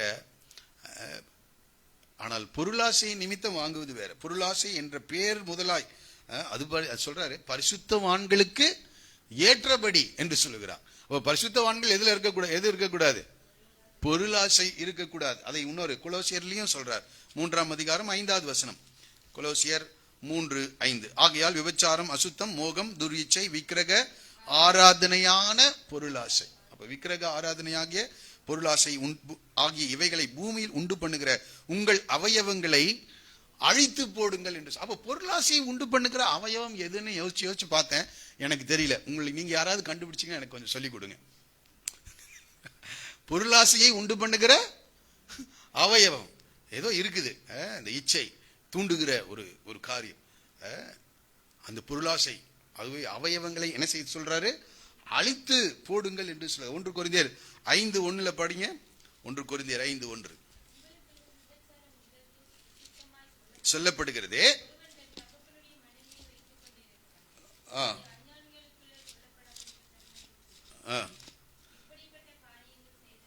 இருங்க 1 கொரிந்தியர் 5:11 பாருங்க. நான் உங்களுக்கு எழுதினது என்னவென்றால் 11, சகோதரன் எனப்பட்ட ஒருவன் விபச்சாரக்காரனாவது, பொருளாசைக்காரனாயாவது, விக்கிரக ஆராதனை காரனாயாவது, உதாசீனாயாவது, வெறியனாவது, கொள்ளைக்காரனாவது இருந்தால் அவனோடே, அப்படிப்பட்டவனுடனே, என்ன கடினமான வார்த்தைகளை, அப்படிப்பட்டவனோட கலந்திருக்க கூடாதான், அவனோட அப்படிப்பட்டவனோட புசிக்க கூடாது என்று சொல்கிறார். நாம நினைப்போம் வேற ஏதாவது பாவத்துக்கு தான் இப்படி சொல்றாருன்னு நினைப்போம். ஆனா பொருளாசை இருந்தாலே அவனோட என்ன செய்யாத, ஏன்னா அது அப்படியே தொட்டிக்கும், நமக்கிட்ட என்ன செய்யும், அது வந்துவிடும். ஆகவே இதை குறித்து நாம் எச்சரிக்கை உணர்வோடு கூட இருப்போம். ஆகவே இந்த ஆகான் பொருளாசைக்காரனாக இருந்தான். அதை இச்சித்து அதை எடுத்து அதை ஒழித்து வைத்தான். தேவன் அதை வெளிப்படுத்தினார். கடைசியில் அவன் அந்த ஆகூர் பள்ளத்தாக்கில் போய் அவன் கல்லெறிந்து அவனை என்ன செஞ்சாங்க, கொன்றார்கள் என்று சொல்லப்பட்டிருக்கு. இஸ்ரவேலை கலங்க பண்ணினான். அதனால ஒரு பெரிய தோல்வி அவனுக்கு ஏற்பட்டது என்று படிக்கிறோம். தேவன் நம்மை ஆராய்ந்து அறிந்திருக்கிறார், நம்மை சுற்றிலும் இருக்கிறார். நம்முடைய நடைகள், நம்ம உட்காருதல், நம்ம படுத்திருந்தாலும் எல்லாவற்றையும் கர்த்தர் பார்க்கிற தேவனாக அவர் காணப்படுகிறார். மூன்றாவதாக சவுலை குறித்து சொல்லும்படி விரும்புகிறேன். 1 சாமுவேலின் புத்தகம் 15வது அதிகாரத்துல இந்த அமலேக்கியர்களில் போய் முழுவதுமாக சங்காரம் பண்ணிட்டு வர சொல்றார் சாமுவேல். தேவனுடைய வார்த்தையை அங்கே சொல்லுகிறார். சுவாசம் உள்ள ஒன்றையும் அங்கே உயிரோடு கூட வைக்கக்கூடாது என்று சொல்லுகிறார். ஏனென்றால் இஸ்ரவேல் ஜனங்கள் எகிப்து தேசத்திலிருந்து வரும்போது முதலாவது இந்த இஸ்ரவேல் ஜனங்களுக்கு எதிராக யுத்தம் செய்தவர்கள் இந்த அமலேக்கியர்கள். ஆகவே வானத்தின் கீழெங்கும் இராதபடிக்கு அவர்களை அழிக்க வேண்டும் என்று தேவனுடைய வார்த்தை அது சொல்றாரு. இவர் சொல்லுகிறார், சாமுவேல் சொல்லி அனுப்புகிறார். 3வது வசனம் பாருங்க, 15:3. அமலேக்கை மடங்கடித்து அவனுக்கு உண்டான எல்லாவற்றையும் சங்கரித்து அவன் மேல் இரக்கம் வையாமல் புருஷரையும் ஸ்திரீகளையும் பிள்ளைகளையும் குழந்தைகளையும் மாடுகளையும் ஆடுகளையும் ஒட்டகங்களையும் கழுதைகளையும் எல்லாத்தையும் சொல்றார். ஒட்டகங்கள், ஆடுகள், மாடுகள் ஒவ்வொன்றையும் சாமுவேல் சொல்கிறார். தேவனுடைய வார்த்தை. இதை பாருங்க, அப்பொழுது சவுல் இதை ஜனங்களுக்கு அறியப்படுத்தி இதை எல்லாத்துக்கும் சொல்றாரு. யாரும் எதையும் அதை எடுக்கக்கூடாது, எல்லாவற்றையும் அழித்து விட வேண்டும் என்று சொல்லுகிறார். ஆனால் போயிட்டு வந்த பிறகு என்ன நடக்குதுன்னா 9வது வசனத்துல பாருங்க, சவுலும் ஜனங்களும் ஆகாகையும் ஆடு மாடுகளில் முதல் தரமானவைகளையும் 2ஆம் தரமானவைகளையும் ஆட்டுக்குட்டிகளையும் நலமான எல்லாவற்றையும் அழித்து போட மனதில்லாமல் தப்ப வைத்து அற்பமானவைகளும் உதவாதவைகளுமான சகல வஸ்துக்களையும் முற்றிலும் அழித்து போட்டான். இங்க பாருங்க, இப்ப என்னன்னா கீழ்ப்படிதல் குறித்து அவனுக்கு எதெல்லாம் சாதகமா இருக்குதோ அந்த வசனத்துக்கெல்லாம் என்ன செஞ்சிருவோம் நம்ம இதெல்லாம் ஒண்ணுக்கு உதவாது, இதெல்லாம் முழுவதும் அழி. ஆனால் இது முதல் தரமானது, இது 2ஆம் தரமான காரியம். இதை அழிக்க மனதில்லாமல். அப்போ சில கட்டளைகளுக்கு, சில தேவனுடைய வார்த்தைகளுக்கு நாம கீழ்ப்படுகிறோம். ஆனால் சில கட்டளைகளுக்கு என்ன செய்யறதில்லை, கீழ்ப்படிய மனதில்லாமல். ஆனா கீழ்ப்படுகிற காரியத்தை நமக்கு சாதகமா இருக்கிறது முற்றிலுமா என்ன செஞ்சிடறோம், கீழ்ப்படிந்துடும். இப்போ இது யாருக்கு தெரியாது, சாமுவேலுக்கு என்ன செய்யாது, இது தெரியாதுன்ட்டு அவர் வர்றார். ஆனால் பாருங்க, ஆண்டவர் சொல்ற, அப்பொழுது கர்த்தருடைய வார்த்தை சாமுவேலுக்கு உண்டாகி அவர் சொன்னது, நான் சவுலை ராஜாவாக்கினது எனக்கு மனஸ்தாபமாய், அவன் என்னை விட்டு திரும்பி என் வார்த்தைகளை நிறைவேற்றாமல் போனான் என்றார். அப்பொழுது சாமுவேல் மனம் நொந்து ராமுழுதும் கர்த்தரை நோக்கி கூப்பிட்டான். ஆண்டவர் மனம் நொந்து அவர் வேதனைப்பட்டார். அது சாமுவேலுக்கு ரொம்ப கஷ்டமா இருந்தது. மறுநாள் அதிகாலமே சாமுவேல் சவுலை சந்திக்க போனான். இப்ப பாருங்க, 2 பேரும் மீட் பண்றாங்க. நிறைவேற்றினேன், அமைதியா இருந்திருக்கலாம் யாரு, சவுல். அப்பொழுது சவுல் வர்றாரு பாருங்க. சாமுவேல் சவுலிடத்தில் போனான். 13வது வசனம். சவுல் அவனை நோக்கி, யாரு ஆரம்பிக்கிறார், சவுல் தான் ஆரம்பிக்கிறார். நீர் கர்த்தரால் ஆசீர்வதிக்கப்பட்டவர். வார்த்தையெல்லாம் எப்படி வருது, பிரைஸ் லார்ட் பிரதர், கர்த்தர் உங்களோடு கூட இருக்கிறார், கர்த்தர் உங்களை ஆசீர்வதிப்பார் அப்படின்னு எல்லாம் நல்லா சொல்றார். கர்த்தரால் ஆசீர்வதிக்கப்பட்டவர். பேசாமையாவது இருந்திருக்கலாம். அவன் சொல்ற அடுத்தது, கர்த்தருடைய வார்த்தையை நிறைவேற்றினேன். கர்த்தர்னு சொல்றார். ஆனா என்ன செய்யல, கீழ்ப்படியில. இன்றைக்கு அநேக நேரங்களில் கர்த்தருடைய பிள்ளைன்னு சொல்லுவோம், நல்லா பரிசுத்தவானை போலதான் நம்ம இருப்போம். ஆனால் நமக்கு பிடித்த வசனங்களுக்கெல்லாம் முழுவதுமா கீழ்ப்படிஞ்சிருவோம். நமக்கு பிரச்சனையா இருக்கிற வசனத்தை எல்லாம் என்ன செய்யறது இல்லை, அதை கண்டுக்கிறதே இல்லை. ஆனால் கர்த்தருடைய வார்த்தையை நிறைவேற்றினேன் என்று சொல்லுகிறார். உடனே சாமுவேல் சொல்றார், அதற்கு அப்படி ஆனால் என் காதுகளில் விழுகிற ஆடுகளின் சத்தமும் எனக்கு கேட்கிற மாடுகளின் சத்தமும் என்ன என்று சொல்லுகிறார். ஆகவே நன்றாய் புரிந்து கொள்ள, சில நேரங்களில் நம்ம செலக்டிவா சில வசனங்களுக்கு கீழ்ப்படிவோம். ஆனா பர்பஸா சில வசனத்தை என்ன செய்வோம், அதை படிக்கவே மாட்டோம். அதை கேட்க கூட நம்மளுடைய காதுகள் விருப்பப்படாது. இந்த மாதிரி ஏதாவது இருக்குதா? இந்த முழு பைபிளையும் படிக்க போறீங்க, முழு பைபிளும் படிக்கும் போது எதுக்கெல்லாம் கீழ்ப்படித்திருக்க, எதுக்கெல்லாம் இன்னும் கீழ்ப்படியல அப்படின்றத கொஞ்சம் கவனிங்க. அதை கவனிங்க. ஆண்டுடைய வார்த்தைக்கு கீழ்ப்படிவோம். Praise the Lord. முழுமையான கீழ்ப்படி. கடைசியில பிரச்சனை என்னன்னா, இந்த பாதி கீழ்ப்படித்ததுனால ராஜ்யபாரத்தை என்ன செஞ்சிட்டாரு, சவுல் இழந்து விட்டதை நாம் பார்க்கிறோம். யாருக்கு தெரியல, சாமுவேலுக்கு தெரியல, கர்த்தருடைய வார்த்தையை நிறைவேற்றினேன். பிரைஸ் தி லார்ட் பிரதர், கர்த்தரால் நீர் ஆசீர்வதிக்கப்பட்டவர். இன்னும் கேட்டா அவர் சொல்றாரு, இதெல்லாம் கர்த்தருக்காக தான் என்ன செஞ்சேன், கர்த்தருக்கு பலியிடம் தான் கொண்டு வந்தேன். இன்னைக்கு நிறைய பேர் சரி பரவாயில்ல, இந்த காரியத்துக்கெல்லாம் கீழ்ப்படியில, இதை வைத்து கர்த்தருக்காக ஊழியத்துக்கு என்ன செய்யலாம், கொடுக்கலாம் அப்படின்னு எல்லாம் நினைக்கிறாங்க. ஆனால் அப்படிப்பட்ட காரியத்தை என்ன செய்ய தேவன் அங்கீகரிக்க, பூமியும் அதை நிறைவும் கர்த்தருடையது. அவருக்கு எல்லாமே இருக்குது. ஆடு மாடுகள் எல்லாம் அவருடையது. சொல்ற காடுகளை திரிகிற எல்லா ஆடு மாடுகளும் என்னுடையது. நான் பசியா இருந்தால் உனக்கு சொல்லேன் என்று சொல்லுகிறார். ஆகவே இவன் என்ன நினைச்சிட்டா, நம்ம கொஞ்சம் கீழ்ப்படியாம கொஞ்சம் உயிரோட வைத்தது, அதுல கொஞ்சம் 10ல் 1 10ல் 2 கூட என்ன செஞ்சிடலாம், கர்த்தருக்கு கொடுத்துட்டா கர்த்தர் அமைதியா இருப்பார் என்று நினைக்கிறான். நம்மை போலவே அவரே நினைக்கிறோம். மனிதர்களை போல. மனிதர்களுக்கு என்ன செய்யும், இந்த காரியம் ஆகணும்னா சில ஆபீசர்ஸ்க்கு என்ன செய்யணும், சில கொஞ்சம் காசு ஏதாவது கொடுத்தா அவங்க என்ன செய்வாங்க, அதுபோல ஆண்டவரை நினைக்கிறோம். அவர் பரிசுத்தமான தேவன். Praise the Lord. அவர் நீதியின் வழிகளை விரும்புகிறார். ஆமா, நீதியின் பாதைகளில் தான் நம்முடைய ஜனங்களை நடத்துவார். Praise the Lord. ஆமா, அநீதியான பாதைகள் எல்லாம், குறுக்கு வழியில எல்லாம் நடத்த மாட்டார். எல்லாம் ஸ்ட்ரைட்டா தான் நடத்துவார். Praise the Lord. என்ன யாருக்குமே சந்தோஷமா இல்லையா? ஒரு இல்லையே சொல்லுங்களேன். ஆமா, நீதியின் பாதைகளில் நம்மை நடத்துகிறார். அப்போ கீழ்ப்படிதல்ல பிரச்சனை யாருக்கும் தெரியாது. நான் என்ன கீழ்ப்படிந்த பண்ணலன்னு யாருக்கும் தெரியாது. அதை தேவன் பார்க்கிறார். அதை தேவன் பார்க்கிறார். நான் முதல்ல சொன்ன உறவுகள், அதை தேவன் பார்க்கிறார். நம்முடைய முகநாடி வேறுபடுகிறதை பார்க்கிறார். நம்முடைய வாயிலிருந்து வருகிற வார்த்தைகளை கர்த்தர் பார்க்கிறார். நம்முடைய நாவில் சொல் பிரவாததற்கு முன்னமே இதோ கர்த்தாவே அவைகள் எல்லாம் நீர் என்ன செய்திருக்கிறீர், அறிந்திருக்கிறீர் என்று சொல்லுகிறார். நாவில் நம்ம என்ன பேசுவோன்றது தெரியுமா ஆண்டவருக்கு. ஆகவே ரொம்ப கேர்ஃபுல்லா இருப்போம். அடுத்தது சொன்னேன் உறவுகள் மாத்திரம் இல்ல, இரண்டாவது சொன்னேன் பொருளாசை. ஆமா, அது ரொம்ப, அதை கர்த்தர் அறிந்திருக்கிறார். மூன்றாவது கீழ்ப்படிதல். நான்காவது தாவீதை குறித்தே. தாவீது இவ்வளவு சொல்றாரு. தாவீது ஒரு தவறை மறைத்தார். பத்சேபாலோடு கூட ஒரு பெரிய அந்த 12 அதிகாரங்களில், நான் நினைக்கிறேன் 12-13 அதிகாரங்கள்ல ஒரு பெரிய தவறு. உரியாவின் மனைவியை அவன் எடுத்து அவனை கொன்று, யார உரியாவை கொன்று அதை எடுத்துக்கொண்டு யாருக்கு தெரியாது அதை அதை அதை மூடி மறைத்தான். ஆனால் தேவன் அதை என்ன செய்தார், அதை வெளிப்படுத்தினார். தேவன் அதை வெளிப்படுத்தினார். எல்லாமே அறிந்திருக்கிற தாவீது அந்த பெரிய தவறை, அதான் சொல்றார் ஆண்டவர், நீ அதை ஒளிப்பிடத்திலே செய்தாய் என்று சொல்கிறார். வசனம் எடுத்தார், லேட் ஆயிடும். அதை நீங்கள் வீடுகளில் போய் படித்துக் கொள்ளுங்கள். நான் நினைக்கிறேன் 2 சாமுவேல் 12:7 அந்த வார்த்தை, ஒளிப்பிடத்திலே அதை செய்தார்.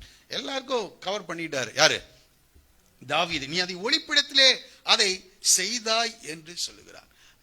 அந்த தவறான காரியங்கள், முறைகேடான உறவுகள், இவைகளை குறித்து நாம் எச்சரிக்கை உணர்வோடு கூட நாம் காணப்படும். ஒளிப்பிடத்திலே அதை செய்தாலும் தேவன் அதை வெளியே என்ன செய்வார், அதை கொண்டு வந்து நிறுத்துகிறவராயிருக்கிறார். அடுத்தது அனனியா சப்பீராலை குறித்து உங்களுக்கு முன்பாக நான் வைக்க விரும்புகிறேன்.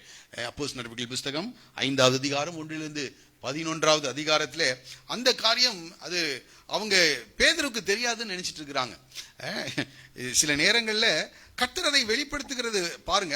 அது ஒரு அற்புதமான ஒரு சம்பவமா இருக்குது. நமக்கு புரிந்து கொள்வதற்காக அதை கூட நீங்க பார்க்கலாம், வாசிக்கலாம். இந்த 5வது அதிகாரத்தில் நீங்க படித்து பார்ப்பீர்கள். அவர்கள் நிலத்தை விற்றார்கள். நிலத்தை விட்டுட்டு விற்குவதற்கு முன்பதாகவும் அந்த நிலம் அவர்களுடையது.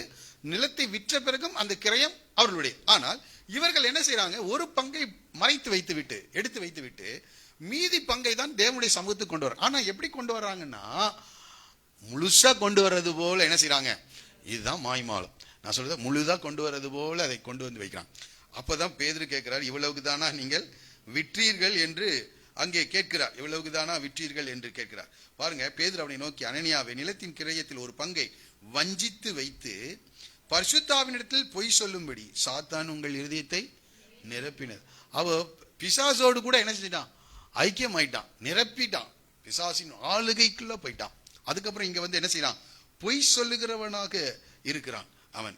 அவர் சொல்றாரு, அதை விற்கும் முன்னே அது உன்னுடையதா இருக்கவில்லையா, அதை விற்ற பின்னும் அதன் கிரயம் உன் வசத்தில் இருக்கவில்லையா, உன் இருதயத்தில் இப்படிப்பட்ட எண்ணம் கொண்டது என்ன, நீ மனுஷனிடத்தில் அல்ல தேவனிடத்தில் பொய் சொன்ன. அப்போ இங்கே ஒரு மாய்மாலம், நேர்மையற்ற ஒரு வாழ்க்கை. ஆனால் வெளியே எப்படி இருக்கான், நீதிமானாய் போல தன்னை வெளிப்படுத்துகிறான். பாருங்க, கீழே 7வது வசனத்துல 3 மணி நேரம் கழித்து அதனுடைய மனைவி வருகிறார். 8வது வசனத்துல இவ்வளவுக்கு தானா விற்றீர்கள்னா அவனும் சொல்றான் ஆம் என்று. அப்போ 9வது வசனத்தில் சொல்றார், பேதுரு அவளை நோக்கி கர்த்தருடைய ஆவியை சோதிக்கிறதுக்கு. அப்போ ஆண்டவரையே என்ன செய்யறாங்க, இவங்க சோதிக்கிறாங்க. அவர் நம்மை சோதித்து அறிகிறார். ஆனா இவங்க யாரை சோதிக்கிறாங்க, ஆண்டவரே சோதிக்கிறாங்க. ஆண்டவரே டெஸ்ட் பண்ணி, ஆண்டவருக்கு இதெல்லாம் தெரியுதான்னு பார்ப்போம் அப்படின்னு. அதனால் பேதுருக்கு அந்த காரியத்தை கர்த்தர் வெளிப்படுத்தினார். ஆகவே இந்த காரியம் என்னன்னா மாய்மாலமான ஒரு வாழ்க்கை. அதனால்தான் இந்த மத்தேயு 23ஆம் அதிகாரத்துல பாத்தீங்கன்னா, இந்த வேத பாரகரையும் பரிசேயரையும் 7 முறை சொல்றார். மாயக்காரராகிய வேத பாரகரே பரிசேயரே உங்களுக்கு ஐயோ ஐயோ என்று சொல்லுகிறார், ஐயோ என்று சொல்லுகிறார். ஆகவே இந்த மாய்மாலம் அது ஆண்டவருக்கு தெரியும். நாம அதனாலதான் ஒரு பாடல் ஒண்ணு எழுதிருக்காங்க, நான் இருக்கிற வண்ணமாகவே நான் வருகிறேன் ஆண்டவரே அப்படின்னு ஒருத்தர் எழுதியிருக்காங்க. நான் எப்படி இருக்கிறேனோ அப்படியே வர்றேன், எனக்கு இறங்கும் என்று சொல்லி ஒரு பாடல் இருக்கிறது. ஆகவே பல நேரங்களில் நாம பெரிய பரிசுத்தவான்களைப் போல நாம் என்ன செய்யறோம், நடிக்கிறோம். ஆனால் ஆண்டவருக்கு எல்லாம் தெரியும். ஆனால் எனக்கு ஒரு பெரிய ஆச்சரியம், இத்தனை பார்த்தோம் ஆண்டவர் அமைதியா சில நேரத்தில் என்ன செய்றார் இருக்கிறார். தம்முடைய வார்த்தையை கொண்டு நம்மை உருவாக்கும்படியாக, நம்மை சுத்திகரிக்கும்படியாக, நம்மை உணர்த்தும்படியாக தேவன் விரும்புகிற ஒரு தேவனா இருக்கிறார். ஆகவே இந்த வசனத்திலிருந்து நாம் முதலாவது நாம் கற்றுக்கொண்ட காரியம், தேவன் எல்லாவற்றையும் என்ன செய்கிறார், ஆராய்ந்து அறிந்திருக்கிற தேவனாக அவர் காணப்படுகிறார். ஆராய்ந்து அறிந்திருக்கிற தேவன். ஃபர்ஸ்ட் வசனத்தை வாசிங்க, 139 முதல் வசனம். நீர் என்னை ஆராய்ந்து அறிந்திருக்கிறீர்.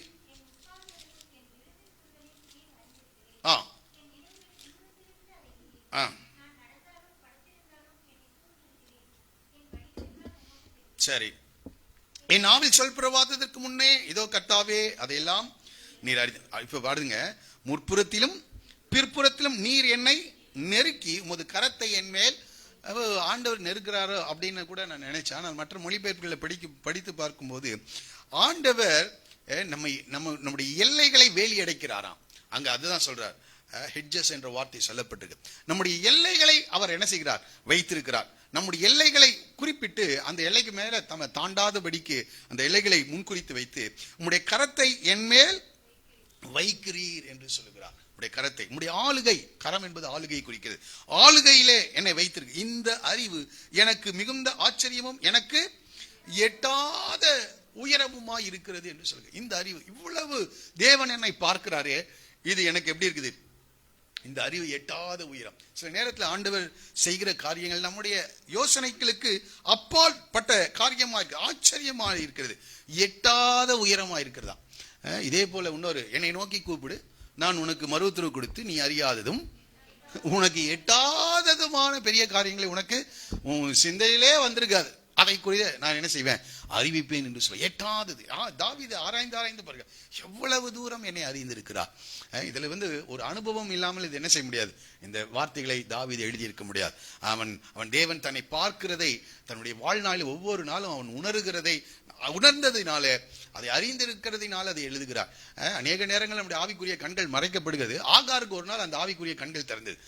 என்னை காண்கிறவரை நானும் இவ்விடத்திலே கண்டேன் என்று சொல்லி, நீர் என்னை காண்கிற தேவன் என்று அவருக்கு என்ன செய்தார், பெயரிட்டார். சில நேரங்கள் அது நமக்கு ஆண்டவர், நான் உன்னை என்ன செய்றேன், வாட்ச் பண்ணிட்டு இருக்கேன், நான் உன்னை பார்த்து கண்காணித்து கொண்டிருக்கிறேன் என்பதை நமக்கு தேவன் வெளிப்படுத்துகிறவராயிருக்கார். இரண்டாவதாக 7வது வசனத்திலிருந்து 12வது வசனம் வரைக்கும் தேவன் நம்மோடு கூட எப்போதும் இருக்கிறார். அவர் நம்மை ஆராய்ந்து அறிகிற தேவன் மாத்திரமல்ல, தேவன் நம்மோடு கூட எப்போதும் இருக்கிறார். 7வது வசனம் பாருங்க, உம்முடைய ஆவிக்கு மறைவாக எங்க போறது, இந்த பிரபஞ்சம் முழுவதும் அவருடைய கண்கள், அவர் நிறைந்திருக்கிறவராய், பூமி முழுவதும் அவருடைய மகிமையினால் நிறைந்திருக்கிறது என்று சொல்லப்படும். அப்ப எங்க போக முடியும், பூமியை விட்டு வேலை எங்கேயாவது போக முடியுமா? அதான் சொல்றாரு, உம்முடைய ஆவிக்கு மறைவாக எங்கே போவேன், உம்முடைய சமூகத்தை விட்டு எங்க ஓடுறது, எங்க ஓடினாலும் அவர் இருக்கிறார்.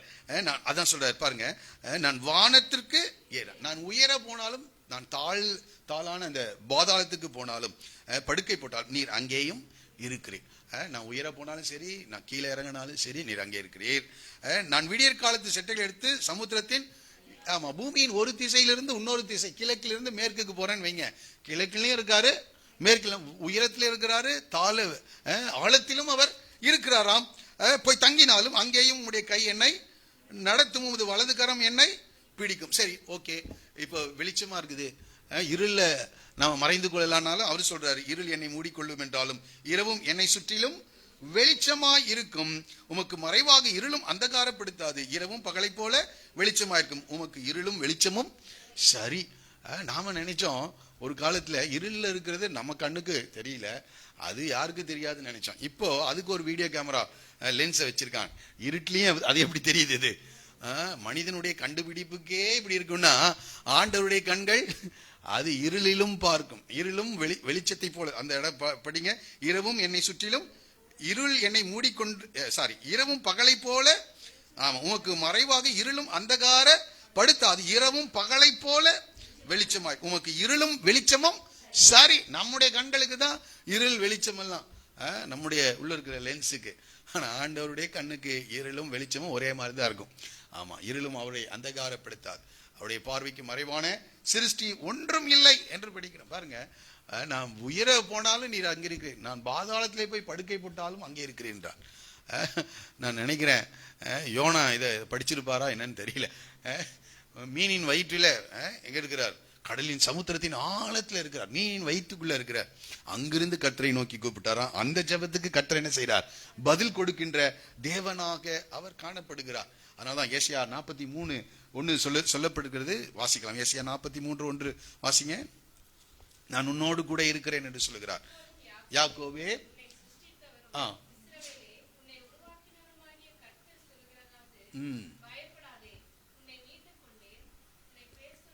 அழைத்தேன்,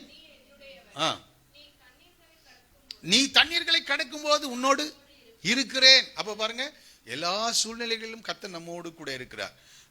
உயர போனாலும், தாழ இருந்தாலும், தண்ணீருக்குள்ள இருந்தாலும், எங்க சமுத்திரத்தின் கடையாந்திரத்துல இந்த தேசத்தை விட்டு இன்னொரு தேசத்துக்கு போனாலும் எல்லா இடத்திலும் கர்த்தர் என்ன செய்கிறார்? இருக்கிறார். நீ தண்ணீர்களை கடக்கும் போது உன்னோடு கூட நான் இருக்கிறேன். எல்லா சூழ்நிலைகளும் அவர் இருக்கிறார். நான் மரண இருளின் பள்ளத்தாக்கில் நடந்தாலும் பொல்லாப்புக்கு பயப்படேன், தேவரீர் என்னோடு. நான் தண்ணீரில் நடந்தாலும் சரி, பள்ளத்தாக்கில் நடந்தாலும் கர்த்தர் என்னோடு கூட இருக்கிறார். அதனால்தான் சீஷர்களை கர்த்தர் அனுப்பும் போது, நீங்கள் போங்கள் என்று சொல்லி அனுப்பும் போது, வானத்திலும் பூமியிலும் சகல அதிகாரமும் எனக்கு கொடுக்கப்படும். ஆகவே உலகத்தின் முடிவு பரியந்தம் நான் உங்களோடு கூட என்ன செய்கிறேன்?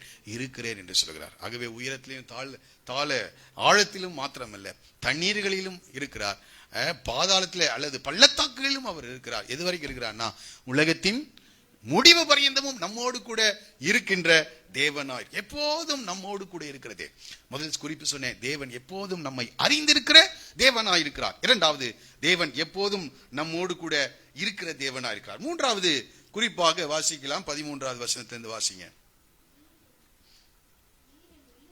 நீர் என் உள்ளிந்திரியங்களை கை கொண்டிருக்கிறீர், என் தாயின் கற்பத்தில் என்னை காப்பாற்றினீர். நான் எல்லாரும் சேர்ந்து வாசிக்கலாம். நான் பிரமிக்கத்தக்க அதிசயமாய் உண்டாக்கப்பட்டபடியால் உம்மை துதிப்பேன். உமது கிரியைகள் அதிசயமானவைகள், அது என் ஆத்துமாவுக்கு நன்றாய் தெரியும். நான் ஒளிப்பிடத்திலே உண்டாக்கப்பட்டு பூமியின் தாழ்விடங்களில் விசித்திர வினோதமாய் உருவாக்கப்பட்ட போது என் எலும்புகள் உமக்கு மறைவாயிருக்கவில்லை. மூன்றாவது, ஒரு தேவன் நம்மை ஒரு நோக்கத்தோடு உண்டாக்கினார் என்று சொல்ல விரும்புகிறேன். தேவன் எப்போதும் நம்மோடு கூட இருக்கிறார். தேவன் எல்லாவற்றையும் ஆராய்ந்து அறிந்திருக்கிறார். தேவன் நோக்கத்தோடு நம்மை என்ன செய்திருக்கிறார்? இந்த ரெண்டு வார்த்தைகள், உண்டாக்கப்பட்டபடியால் என்று வருகிறது. ஒளிப்பிடத்திலே உண்டாக்கப்பட்டோம். நாம் அப்படியே வேற எதுல இருந்தாவது வந்தரல, ஒவ்வொருவரையும் தேவன் உண்டாக்கினார். ஒரே சொல்லுவோமா? ஆமா. சிலர் சொல்றாங்க, அந்த டார்வினுடைய கொள்கையின் அடிப்படையில் குரங்கிலிருந்து நான் வந்துட்டேன் அப்படின்னு. இங்க யாராவது அப்படி நம்புறீங்களா? ஆமா. இப்போ கடந்த வாரம் ஒரு இது படிச்சேன், டார்வின் அப்படி சொல்லவே இல்லைன்றாங்க. டார்வின் அப்படி என்ன செய்வே இல்லையா, சொல்லவே இல்லை அப்படின்னு ஒருத்தர் பேசியிருக்கிறார். தவறாக அதை திரித்து கூறப்பட்டது என்று சொல்லுகிறார். சரி, அது அந்த காரியம் இருக்கட்டும். நாம குரங்கிலிருந்து வரவில்லை, பூமியின் ஒளிப்பிடத்திலே உண்டாக்கப்பட்டு தாயின் கருவிலே தேவன் ஒவ்வொருவரையும் என்ன செய்திருக்கிறார்? உண்டாக்கி இருக்கிறார். ஆதாமை மாத்திரம் இல்ல, மண்ணினாலே ஆதாமை அவர் உருவாக்கினார் என்று படிக்கிறோம். அதுல மாத்திரம் இல்ல, ஒவ்வொரு தாயின் கருவிலும் ஒவ்வொருவரையும் ஆண்டவர் என்ன செய்திருக்கிறார்? அதான் சொல்ல, நான் ஒளிப்பிடத்திலே உண்டாக்கப்பட்டு. அந்த வசனம் எனக்கு ரொம்ப பிடிச்சிருக்கு. நான் உண்டாக்கப்பட்டவன், அவருடைய கரம் என்னை நான் நினைச்சேன் ஆதாம தான் உண்டாக்குனாருன்னு. இல்ல, ஒவ்வொருவரையும் கர்த்தர் என்ன செஞ்சிருக்கிறார்? உண்டாக்கி இருக்கிறார். ஒளிப்படுத்தி உண்டாக்கப்பட்டு பூமியின் தாழ்விடங்களிலே, பூமியின் தாழ்விடா அந்த கர்ப்ப பையில விசித்திர வினோதமாய் உருவாக்கப்பட்ட போது. எப்படி உருவாக்கி இருக்கிறானா? விசித்திர வினோதமாய் உருவாக்கி இருக்கிறார். நம்ம கண்ணு இருக்குல்ல, கண்ணு, நம்ம கண்கள் பார்க்கறத உடனே பிரெயின்ல போய் என்ன செய்தது? அது ஸ்டோர் ஆகுது. அடுத்த தடவை பார்த்தோன்னா உடனே அந்த பிரெயின் வேலை செஞ்சு ஐடென்டிஃபை பண்ணுது. ஓ, இவங்களை நம்ம பார்த்துருக்கணும்ல அப்படின்னு. அந்த வாய்ஸை ரெகக்னைஸ் பண்றோம். ஒருவருடைய வாய்ஸ், காது எவ்வளவு ஷார்ப்பா என்ன செய்யுது? வேலை செய்யுது. இப்படி ஒரு வீட்டை அப்படியே கிராஸ் பண்ணும்போது அவங்க வீட்டில் சப்பாத்தி கிச்சன்ல சுட்டுட்டு இருப்பாங்க. நமக்கு என்ன செய்யும்? உங்க வீட்டில் சப்பாத்தியும் சிக்கன் கிரேவியும் சொல்றோமா? அப்ப மூக்கு எவ்வளவு அற்புதமா என்ன செய்யுது? அங்கே வேலை செய்கிறது. எவ்வளவு விசித்திர வினோதமாக, ஒன்னும் பார்க்கல, ஒன்னும் கேட்கல, ஆனா எல்லாமே நமக்கு என்ன செய்யுது? தெரிகிறது. ஐயோ, சாதாரண நம்முடைய பிரெயினுடைய இது எந்த கம்ப்யூட்டரும் என்ன செய்ய முடியாதான், அவ்வளவு ஸ்டோரேஜ். கொஞ்சம் யோசிச்சு பாருங்க, எவ்வளவு நம்ம பிறந்ததிலிருந்து இது வரைக்கும் இந்த பிரெயினுக்குள்ள எவ்வளவு எத்தனை வருடங்கள் கழித்தாலும் உடனடியாக அது என்ன செய்யுது, அது வெளியே கொண்டு வருகிறது. நமக்கு இப்போ கம்ப்யூட்டர் கொஞ்சம் தெரிஞ்சதுனால இதை புரிந்து கொள்வீர்கள். அவ்வளவு அற்புதமான ஒரு ஸ்டோரேஜ் எங்க வச்சிருக்கிறார், ரொம்ப சின்ன ஒரு இடத்துல. அது பார்த்தா இதுதான் சிபியூன்னு என்ன செய்யல தெரியல, ரொம்ப அமைதியா அது என்ன செய்யுது, அது பார்த்தாலே ரொம்ப சாதுவா இருக்குது. அது பார்த்துருக்கீங்களா பிரெயினை? ரொம்ப அற்புதமா இருக்கு. ஆனா அதுக்குள்ள இவ்வளவு ஸ்டோரேஜ் ஏறி இருக்குதுன்றது என்னது நமக்கு தெரியல. ஆனால் எல்லாவற்றையும் அந்த பிரெயின் எல்லா உடல் உறுப்புகளுக்கும் அது கட்டளை இடுகிறது. எல்லாம் கரெக்டா அது செய்து, அதற்கு எல்லாம் இந்த உடல் உறுப்புகள் இசைந்து செயல்படுகிறதா. விசித்திர வினோதமாய் உருவாக்கப்பட்டவன் மனிதன். நான் சொல்றது புரியுதுங்களா? ஆமா, ஒவ்வொருத்தருக்கும் கர்த்தர் கொடுத்திருக்கிற தாளந்துகள் பாருங்க. நல்லா சிலர் பேசுறாங்க, நல்லா பாடுறாங்க, நல்லா ஒவ்வொரு காரியத்தையும் யோசித்து செய்கிற மனிதர்களாக கர்த்தர் நம்ம என்ன செஞ்சிருக்கிறார், உருவாக்கி இருக்கிறார். விசித்திர வினோதம். ஒவ்வொருவருக்குள்ளும் ஒரு திறமையை ஒவ்வொருவரும் தேவனால் உண்டாக்கப்பட்டோம். நன்றாய் புரிந்து கொள்ளுங்கள். நீங்களும் நானும் தேவனால் உண்டாக்க, அவர் சொல்றாரு, நான் பிரமிக்கத்தக்க அதிசயமாய் உண்டாக்க. பல நேரத்தில் நாம இதை நினைவு கூறுவதே இல்லை. ஒரு குழந்தை பிறந்திருக்குன்னா அது எவ்வளவு அற்புதமா பாருங்க. அந்த எலும்புகள் உருவாகிற விதம் கூட இன்னும் யாருக்கும் என்ன செய்யல, அது எப்படி உருவாகுது, இயற்கை முறையில் அல்லது செயற்கை முறையில் எல்லாம் ட்ரை பண்ணி நாங்க சக்சஸ் பண்றோன்றாங்க. ஆனா அங்க போனா என்னது, இதுக்கு மேல எங்கனால சக்சஸ் பண்ண முடியாதுங்க அப்படின்னு சொல்லி அனுப்பிடுறாங்க. எல்லாவற்றையும் உண்டாக்குகிறவர் கர்த்தர்.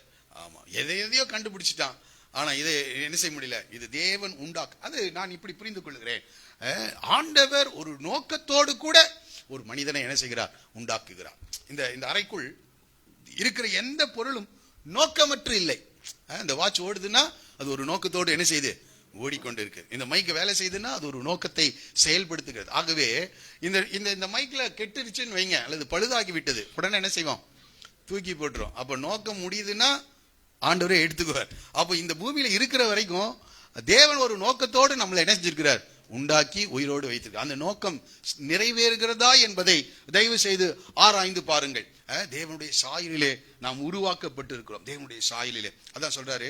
அது சொல்றாரு, நான் பூமியின் ஒளிப்பிடத்திலே உண்டாக்கப்பட்டு உருவாக்கப்பட்ட போது என் எலும்புகள் உமக்கு மறைவா இருக்கவில்லை. எல்லாவற்றையும் அவருடைய கண்கள், எலும்புகள். இப்பதான் நான் நினைக்கிறேன், இந்த தாவீது இன்றைக்கு இருக்கிற மருத்துவ விஞ்ஞான அறிவை அவர் பெற்றிருந்தாரான்னு எனக்கு தெரியல. ஏன்னா இன்றைக்கு தெரியும், ஸ்கேன் பண்ணி என்ன செஞ்சாங்க, பிள்ளைகள் வயிற்றில் இருக்கும் போதே பார்த்துடுறாங்க, அதானா பெண்ணா பார்த்துறாங்க, அதனுடைய அசைவுகளை பார்க்கிறார்கள், அதனுடைய காரியங்கள் எல்லாம் இன்றைக்கு அதனுடைய உறுப்புகள் வளர்ச்சியை பார்க்கிறார்கள். ஆனா அந்த நாட்களிலே தாவீது என்ன செய்கிறார், அதை நான் பிரமிக்கத்தக்க அதிசயமாய் உண்டாக்கப்பட்டபடியால் உம்மை துதிப்பேன் சொல்றார். என் எலும்புகள் உமக்கு மறைவா இருக்கவில்லை என்று சொல்லுகிறார். அப்போ தாவீது நிச்சயமா இது ஒரு ஏதாவது நமக்கு இப்ப புரியறதுனால இதை இந்த வசனத்தை நான் புரிந்து கொள்ள முடிகிறது இன்றைய காரியங்கள் நிமித்தம். ஆனால் இந்த அறிவெல்லாம் இல்லாத காலத்திலேயே தேவன் இவருக்கு ஒரு பார்வை என்ன செஞ்சிருக்கிறார், கொடுத்திருக்கிறார், அறிவை கொடுத்து. இதுதான் சொல்றார், கர்த்தருடைய வசனம் என் நாவில் இருந்தது என்று சொல்கிறார். கர்த்தருடைய ஆவியினால் நிரப்பப்பட்டு பேசுகிற காரியம். இதெல்லாம் அறியறதுக்கு வாய்ப்பே இல்லை அந்த நாட்களிலே. ஆனால் தாவீது சொல்ல, என் கருவை உம்முடைய கண்கள் கண்டது என்று சொல்லுகிறார். என்னுடைய எலும்புகள் ஒன்றும் உருவேற்படுவதற்கு முன்பதாகவே அதை நீர் அறிந்திருக்கிறீர், பார்த்திருக்கிறீர் என்றெல்லாம் அவர் சொல்லுகிறார். அப்போ ஒரு நோக்கத்தோடு கூட நீங்களும் நானும் உருவாக்கப்பட்டிருக்கிறோம். 17வது வசனத்தை வாசிங்க. 17வது வசனம். எத்தனை அருமையானவைகள். அதோ ஒரு நோக்கத்தோடு உருவாக்கப்பட்டிருக்கிறோம். அவருடைய ஆலோசனைகள் என்பது அவருடைய சித்தம். தாவீதின் மேல் அவருடைய ஆலோசனைகள் எத்தனை அருமையானவைகள், அவைகளின் தொகை எவ்வளவு அதிகம். அவருடைய ஆலோசனை. அப்போ தாவீது அதை தான் சொல்கிறார், ஒரு நோக்கத்தோடு ஆண்டவர் என்னை உருவாக்கி இருக்கிறாரு, என்னை கொண்டு சில காரியங்களை தேவன் நிறைவேற்ற விரும்புகிறார். அவருடைய ஆலோசனைகள் எத்தனை அருமையானவைகள். அந்த ஆலோசனை யாருக்குமே தெரியல. தாவீதை பற்றிய ஆலோசனைகள் அவங்க அப்பாவுக்கு தெரியல, அவனுடைய சகோதரர்களுக்கு தெரியல. திடீர்னு ஒரு நாள் வீட்டுக்கு யார் வர்றா, சாமுவேல் வர்றார். எதிர்பார்க்கவே இல்லை. ஒருவேளை தாவீதுக்கு அது வெளிப்படுத்தி இருக்கலாம் என்று நான் நம்புகிறேன். இப்படிப்பட்ட ஒரு காரியத்தை கர்த்தர் என்னை கொண்டு செய்ய போகிறார் என்பதை வெளிப்படுத்தி இருக்கலாம். அவர் ஆடு மேய்த்து கொண்டிருக்கிறார். இங்க 7 பேரும் நல்லா ட்ரெஸ் பண்ணிட்டு எங்க போய் நிற்கிறாங்க, சாமுவேலுக்கு முன்பாக போய் நின்னா இவர்கள் ஒருவரையும் அவர் என்ன செய்யல, தெரிந்து கொள்ளவில்லை. இவ்வளவுதானே உன் பிள்ளைகள் என்று கேட்கிறான் சாம்பேல். இல்ல, இன்னொரு பிள்ளை இருக்கிறான், அவன் வருகிற வரைக்கும் நான் சாப்பிட மாட்டேன்னு சொல்றார். அவன் வந்தபோது ஆண்டவர் சொல்ற, இவனை எழுந்து அபிஷேகம் பண்ணு என்று சொல்கிறார். அவருடைய ஆலோசனைகள் ஆச்சரியமானவைகள். ஆடுகளை மேய்த்துக் கொண்டிருந்தான். அவனுடைய முதல் 3 சகோதரர்கள் இராணுவத்திலே பணியாற்றி கொண்டிருந்தார்கள். எலியாபை பார்த்தா சவுலு போல உயரம் உள்ளவனாக இருக்கிறான். ஆண்டவர் சொல்றார், நீ முகத்தை பார்க்கிறாய், நான் என்னுடைய இருதயத்தை பார்க்கிறேன் என்று சொல்லுகிறார். இவர்கள் ஒருவரையும் ஆண்டவர் தெரிந்து கொள்ளல. ரொம்ப கரெக்டா ஆண்டவருடைய ஆலோசனைகள் தாவீதுடைய வாழ்க்கையிலே அப்படியே நிறைவேறுகிறது. ஆண்டவருடைய ஒவ்வொரு சூழ்நிலை, அவனுடைய வாழ்க்கை ரொம்ப கஷ்டம், போராட்டங்கள், எதிர்ப்புகள், பாடுகள், கண்ணீர், தங்குவதற்கு இடம் இல்லை, சாப்பிட்றதுக்கு ஆகாரம் இல்லை, இங்கிருந்து அங்க ஓடுறது, அங்கிருந்து அங்க ஓடுறது, அப்படியே ஓடிக்கொண்டே இருக்கிறார். அதை படிக்கும்போது ரொம்ப ஆனால் சொல்றார், நம்முடைய ஆலோசனைகள் ஆச்சரியமா. ஆனால் ஒரு நாள் ஒன்று வந்தது, தேவனுடைய ஆலோசனை அவனுடைய வாழ்க்கையில் அப்படியே நிறைவேறினதை நாம் பார்க்கிறோம். ஆகவே சொல்றார், நம்முடைய ஆலோசனைகள், அதான் சொல்றேன், ஆண்டவர் நம்மை உண்டாக்கி இருக்கிறார், அவருடைய ஆலோசனைகள் இருக்கிறது. 33:11 அடிக்கடி நான் சொல்லுவேன், கர்த்தருடைய ஆலோசனைகள் நித்திய காலமாகும், அவருடைய இருதயத்தின் நினைவுகள் தலைமுறை தலைமுறையாக நிற்கும். எடுத்து வாசிங்க, அதை அப்படிதான் இருக்கான்னு சொல்லுங்க.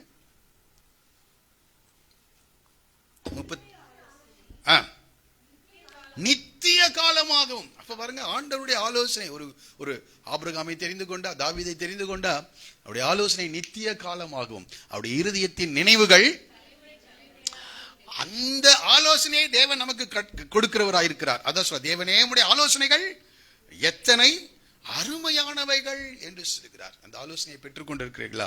நான் இங்கே இருக்கிற ஒவ்வொருவரையும் பார்த்து சொல்கிறேன், உங்களுடைய வாழ்க்கை குறித்து, உங்களுடைய குடும்பங்களை குறித்து, உங்களுடைய சந்ததிகளை குறித்து தேவனுடைய சமூகத்தில் காத்திருந்து கர்த்தருடைய ஆலோசனையை பெற்றுக் கொள்ளுங்கள். அவருடைய ஆலோசனை நித்திய காலமாகும், அவருடைய இருதயத்தின் நினைவுகள் தலைமுறை தலைமுறையாக நிற்கும்.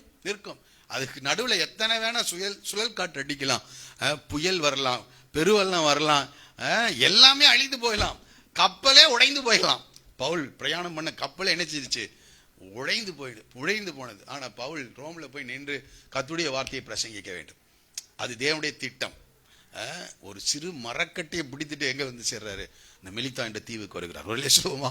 ஆமா, பெரிய காரியம். அதெல்லாம் சாதாரண வாழ்க்கையில அந்த அனுபவங்களுக்குள்ளாக போனவர்களுக்கு மாத்திரம் தெரியும். தேவனுடைய தரிசனம் நிறைவேறும். குறித்த காலத்துக்காக தரிசனம் வைக்கப்பட்டிருக்கு. நன்றாய் அவருடைய ஆலோசனைகள் நித்திய காலமானது. அவருடைய இருதயத்தின் நினைவுகள் தலைமுறை தலைமுறையாக நிற்கும். அதான் இவர் புரிந்து கொண்டார், அனுபவித்து பேசுகிறார் தாவீது. இந்த 139வது சங்கீதத்தில் தேவ ஆலோசனையை பெற்றவர், தேவ சித்தத்தை அறிந்த ஒரு மனிதன். அது சொல்றாரு, நம்முடைய ஆலோசனைகள் எனக்கு எத்தனை அருமையானவைகள். பொதுவாக சொல்லல, எனக்கு. உங்களுக்கு நீங்க ஆலோசனையை பெற்றிருந்தா தான் அது தெரியும், எனக்கு எவ்வளவு அருமையானவை. அவைகளின் தொகை. ஒவ்வொரு முறையும் ஆண்டவரை கேட்கிறார், ஆண்டவரே இந்த தண்டை நான் பின்தொடரட்டுமா, இந்த காரியத்தை நான் செய்யட்டுமா என்று கேட்கும்போது ஆண்டவர் ஆலோசனை தருகிற தேவனா இருக்கிறார் தாவீதுக்கு. அதன்படியே கூட இருக்கிறவங்க எல்லாம் பயப்படுறாங்க, நாங்க இங்க இருக்கவே பயப்படுறோம், பெலிஸ்தர்கள் இடத்துல எப்படி நாங்க யுத்தத்துக்கு வருகிறது. ஆண்டவர் சொல்ல, நீ போ, நான் அவர்களை என்ன செய்வேன்? ஒப்பு கொடுப்பேன். தாவீது தைரியமாய் போகிறான். ஆண்டவரே இழந்த எல்லாவற்றையும் மீட்டுக் கொள்வேனா என்று மீட்டுக் கொள்வா என்று சொல்றான். 200 பேர் வரமாட்டேன்ட்டான், 400 பேரோடு கூட போகிறார். கர்த்தர் வழிகளை காண்பிக்கிறார் தாவீதுக்கு. அவருடைய ஆலோசனைகள் எத்தனை ஆச்சரியமானவைகள், அவைகளின் தொகை எவ்வளவு அதிகம் என்று சொல்கிறார். நான் சொல்கிறேன், யார் யாருக்குன்னா விசித்திர வினோதமாய் உண்டாக்கப்பட்டவர்களுக்கு. Praise the Lord. நான் பிரமிக்கத்தக்க அதிசயமாய் உருவாக்கி இருக்கிறார் ஆண்டவர். இவ்வளவு பிரமிக்கத்தக்க விதத்திலே இங்க இருக்கிற ஒவ்வொருவரையும் உண்டாக்கி இருக்கிறார். கொஞ்சம் அதை யோசிச்சு பாருங்க. இப்பெல்லாம் எப்பதான் யோசிக்க வேண்டியது வருதுன்னா, ஏதாவது பிரச்சனையில அகப்பட்ட பிறகு, அதாவது வியாதி வந்த பிறகுதான் நம்முடைய சரீரத்தை இவ்வளவு தேவன் நேர்த்தியா என்ன செஞ்சிருக்கிறார், படைத்திருக்கிறான்னு எங்க உட்கார்ந்து யோசிச்சுட்டு இருக்கிறோம்? ஹாஸ்பிட்டல் ஐசியூக்கு முன்னாடி யோசிச்சுட்டு இருக்கிறோம். அங்க யோசிக்காதீங்க. நம்முடைய ஆலயத்தின் நடுவிலே நம்முடைய கிருபையை சிந்திக்கிறோம். நம்முடைய ஆலயத்தின் நடுவிலே நன்றாய் புரிந்து கொள்ளுங்கள், நம்முடைய சரீரத்தின் ஒவ்வொரு அவயவமும் எப்படி இயங்குகிறது, அதை எப்படி இயக்கி வைத்திருக்கிறார். கொஞ்சம் யோசிச்சு பாருங்க. அதை ரொம்ப அற்புதமான காரியம். இன்னும் இயங்கிட்டே இருக்குது. அப்போ ஒரு நோக்கம் இருக்கு, இன்னும் இயங்கிட்டே இருக்குது. அதுக்கு ஒரு ஆலோசனை இருக்குது ஆண்டவரிடத்துல. அந்த ஆலோசனை நிறைவேறுவதற்காக நாம் எல்லாரும் உயிரோடு கூட இருக்கோம். Praise the Lord. நீங்க நினைக்கிறீங்களா? நான் விசுவாசிக்கிறேன். Praise the Lord. என்னை குறித்ததான தேவ திட்டம் என்ன இருக்குது அப்படின்னு நான் விசுவாசிக்கிறேன். எவ்வளவு பேர் நீங்க விசுவாசிக்கிறீங்க? ஆமா, தேவ திட்டம் முடிகிற வரைக்கும் எவ்வளவு போராட்டம் வந்தாலும் என்ன செய்ய மாட்டோம், போக மாட்டோம். பிரைஸ் எல்லாம். ஆமா, எல்லாம் பேதுருவை அடுத்த நாள் சிறைச்சாதம் தான் அப்படின்னு எல்லாம் ரெடியா இருக்குது எல்லாம். ஆனா அன்றைக்கு இரவு ஒரு தூதனை அனுப்பி கர்த்தர் என்ன செய்தார், அவனை விடுவித்தார். இந்த காலவேளை தேவ திட்டம் நிறைவேறுகிற வரைக்கும் ஒன்றும் நடக்காது. பிரைஸ் எல்லாம். கர்த்தர் தமது திட்டத்தை நிறைவேற்றுகிறவராய் இருக்கிறார். அதுக்கு பிரமிக்கத்தக்க அதிசயமாய் தேவனால் நான் உருவாக்கப்பட்டிருக்கிறேன். பிரைஸ் எல்லாம். அல்லேலூயா. அது மாத்திரம் இல்ல, தேவன் என்னுடைய வாழ்வை ஆளுகை செய்கிறார். அது ரொம்ப அற்புதமான ஒரு வார்த்தை. 16வது வசனத்தை வாசிச்சு பாருங்க.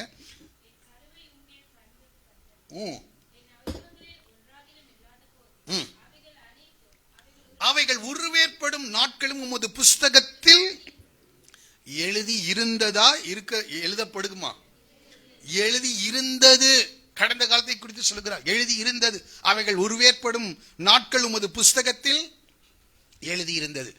இன்னைக்கெல்லாம் நம்ம எழுதுறாங்க, பிள்ளை பிறந்த உடனே கோயம்புத்தூர் கார்பரேஷன்ல அதை என்ன செய்தாக வேண்டும், பதிவு செய்த. எப்போ பதிவு செய்வோம் சொல்லுங்க, எப்ப பதிவு செய்வாங்க?